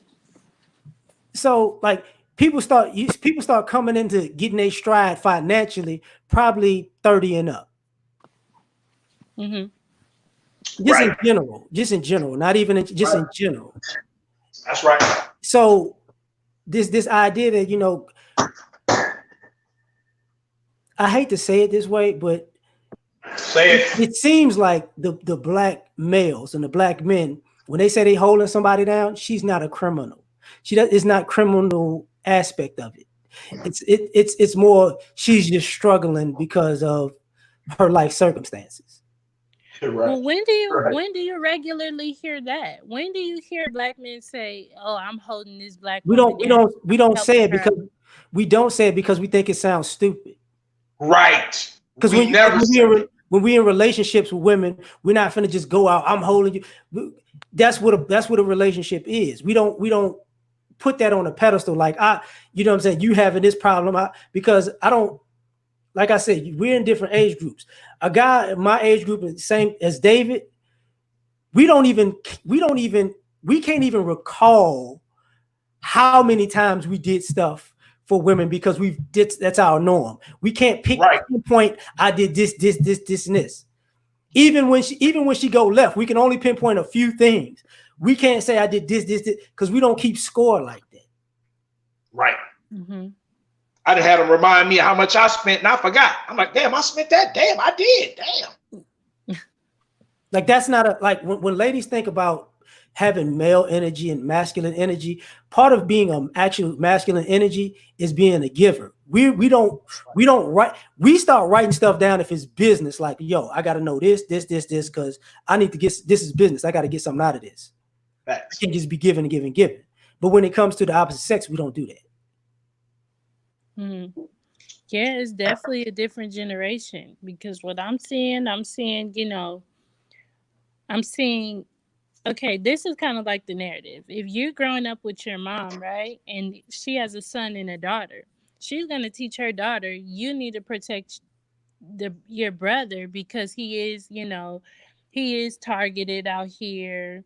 He will have guns pulled on him. The police is going to deal with him different, so you need to be the one to protect him. You need, if you have a car, you need to go pick him up. You need to go teach him how to drive. Like, the female is the one that's doing all that. You get what I'm saying? Mhm. Like, yeah, I But that's get that that's the irony of it. your generation wasn't like that, but my generation is totally like that. No, And if you have a young black girl saying, "Hey, can you help me out?" Now you're a gold digger. Now you're using me for money. You're expecting something you shouldn't be expecting. you gotta, like, I'm gonna say something that's gonna sound cold. Y'all look, it's totally y'all that is protecting, and but at the same time, it's sabotaging. You know Facts. what I'm saying? Because if you put if somebody, because, and we've had this when even when I was younger, the girls, they give the girls a car. So Mm-hmm. now you protecting him. If I gave you a car, now you give him a ride. Well, Mm-hmm. she didn't earn that car. Somebody gave her that car. It's her car nonetheless. Don't get it twisted. It's her car nonetheless. But if you put somebody in a position and then you tell them, now you got to look out for another person, you really sabotaging the other person. Like if you 16 and your brother 13, that's understandable because that goes Right. either way. But uh, what the sisters are getting told about protecting, guys are trying to figure out what the hell you mean protecting. Like Right. wait, were you fighting? You shooting? Like what are you doing actually? Like you, because being like, it comes off like being there is protecting us. And Mm. that doesn't compute to us. Right. Like, you mean to tell me because you showed up here, you protected me? No, I get you. I just want to let you know, LAR, nothing is being given though. Like, you may think somebody handed her. That's the thing. A lot of black men think like, oh, somebody is handing black women a fishnet or like a safety net. Oh, somebody handed you that car. Somebody helped you get into college. Okay, yes, she could pull out her double minority card to help her get into college. But guess what? When them bills and all them, student loans come around, it's on her. Like, nobody is going to come captain save her. No. And You that's where I feel like is another disconnect because black men really are looking at black women like, okay, you guys have all these different programs that's benefiting you. Those programs are literally only using young black girls and black women as a title for minority outreach. here, But okay. as far as that actual money, No. show me where That's is not that it. money going? That's not it, Jessica. I get what you're saying. That's why I say I get you. What's going on? Uh, Sisters who are educated are not taking into consideration. They're letting you go after graduation. You understand what I'm saying? Right. What do you mean? What I'm saying, okay, the boys' experience in school, like, and the girls' experience is different in this aspect. We see when y'all say we're coddled, we're seeing them actually actively put you girls in positions to be on a positive path. They're actually making sure you're going in a positive direction. Like, if you got a son and a daughter, normally they're going to put more funds into the daughter than the son. And by the time she gets to college, I've seen so many sons get financially the short end of the stick, and the girl gets the majority of the help because they tell her, in a general sense, you got to be on your own so you don't have to depend on nobody. But the guy, the boy, you telling him you got to earn it all up from the jump. So It's a different experience. So when these guys are in college, we're looking at the girls in high school. They get cars, they get people picking them up, dropping them off. Y'all don't take into consideration how much y'all, because I think women have this thing where y'all don't take into consideration how much actually y'all cost to upkeep, but also how much people spend on y'all and how much y'all get over because y'all make people spend extra on y'all. Y'all never add it all up. Like a lot of young ladies are the equivalent to a sneakerhead who's a young boy. He's buying $200-300 sneakers and he's still living at home. Y'all don't think about all the times you got your nails done, all the time you got your hair did, every time you want to switch Right. your style up, every time you want to eat something different, every time you wanted a new pair of shoes. If you got to college, I don't want to be in this place. I want to be somewhere else. They put you in an apartment. They bump you up in service. This, that, and the third. Like y'all don't take that in, but when you graduate, that's when y'all get cut off. I'm saying we get cut off 16, 17. We cut off. Nigga, I've been doing it since 13. Bought everything. Ain't nobody bought me shit since 13. Nigga, since 13. Nothing. And I mean that. School clothes, lunch money, first car, graduation, all me. Because we used to try to, even when I was in college, we used to try to figure out where the hell all these girls getting all this damn money from. Because they kept their hair done. Like you knew what girl was actually serious about school. Either she was serious about school or she ran track, basketball, or volleyball. When she was not fly every day. That's how we knew, either you serious about school or you playing sports and you can't get your hair done like that. Because we used to see the girls like, where you live at? How you live in that apartment? Okay, they said you can't, freshmen can't have cars. How you got a car? And even on the funniest thing, the first thing that we learned as males on college campuses, this was the first time I ever realized girls use up a gang of toilet paper because they came to the boys' dorm and basically robbed us. Like we didn't have no, like, yeah, where the toilet paper go? Oh, the girls took it. What you mean? That's women. Period. They be eating the goddamn toilet paper. So it's like for us it's different because when we try to warn women about, because I've had exes who were college graduates, PA masters and all that, and we got into like, why are you going back to school? Because I want to get my education. How far in debt are you right now? Are you going to get a job using this education that's going to offset these costs that you're making? They don't think like that. I've met few sisters who thought like that. The majority of them didn't. So even when women say they holding brothers down, I hate to say it, but what winds up happening when ladies become an adult, even the women who have their education, they're usually looking for a guy who has more than them. And what the thing about it is they can't figure out if this guy actually has more than them because men don't live the same lifestyle women do. Men don't need as much. Sorry for being long-winded though. No, it's okay. I understand. Yeah, it's definitely a different generation because it's not like that here. It's definitely not. I promise it's not. No, you live in California. Y'all in a whole different world. Yeah. That's what everybody says. Yeah. The West Coast is so different. Like I said, if you grew up in, I didn't, but as a lot of young black girls are growing up, you got a single mom, you being pushed to the front, in high school, you need to go get a part-time job, get you a little car, help your brother, whatever. If your brother gets some money, now he's telling you and everybody else, he doesn't date black women, but he's not even countering all the young black girls that was having his back from young. Like, black women really are the protectors of black men in California. Like, literally. There's even a video of like a popular street out here, and this young black boy, the cops pulled up on him, they pulled the gun out on him, and you literally have like a black girl half his size yelling at the cops, like trying to reason with them. She's literally walking in front of guns. And it just goes to show you the mentality that's been put on these young girls to make them feel like, they're supposed to be bulletproof to defend their men, to defend their brothers or whoever, Not That's now I'm gonna tell you something. That's very admirable. Whoever that young lady is, I'm gonna salute to her. But Mm-hmm. I hope along the way you and her understand. But I'm sure she understands. Then a woman even is not going to expect a man to pull a trigger. Like Mm-hmm. there's a certain caveat. Like no step in front of a gun. That's a whole nother story. You got to have some time. You got to have heart to do that in general. Yeah. But I've done that. right. So oh dang David, you know, I don't know. He dropped off by mistake. Just let me know if you're in the chat, David.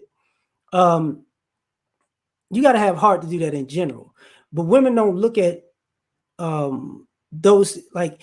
How can I say this?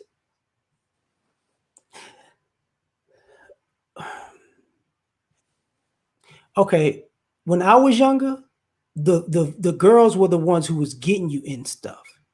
They weren't protecting you. The girls was the ones who was getting you shot at, getting you pulled up on. They weren't they weren't going. And when the cops come, the girls were either probably the person that called them, or they're laughing at you when they come. You get what I'm saying? Mm-hmm. That's the that's our experience. That's my experience. Yeah. You know, so I mean, could things have changed? Yeah, I'm not going to say they couldn't have, but for us, that's our norm. She said, Devin said they like that now. But but like when I was in high school, I was in Chicago, different element. Uh-huh. I was born in New Orleans, different element.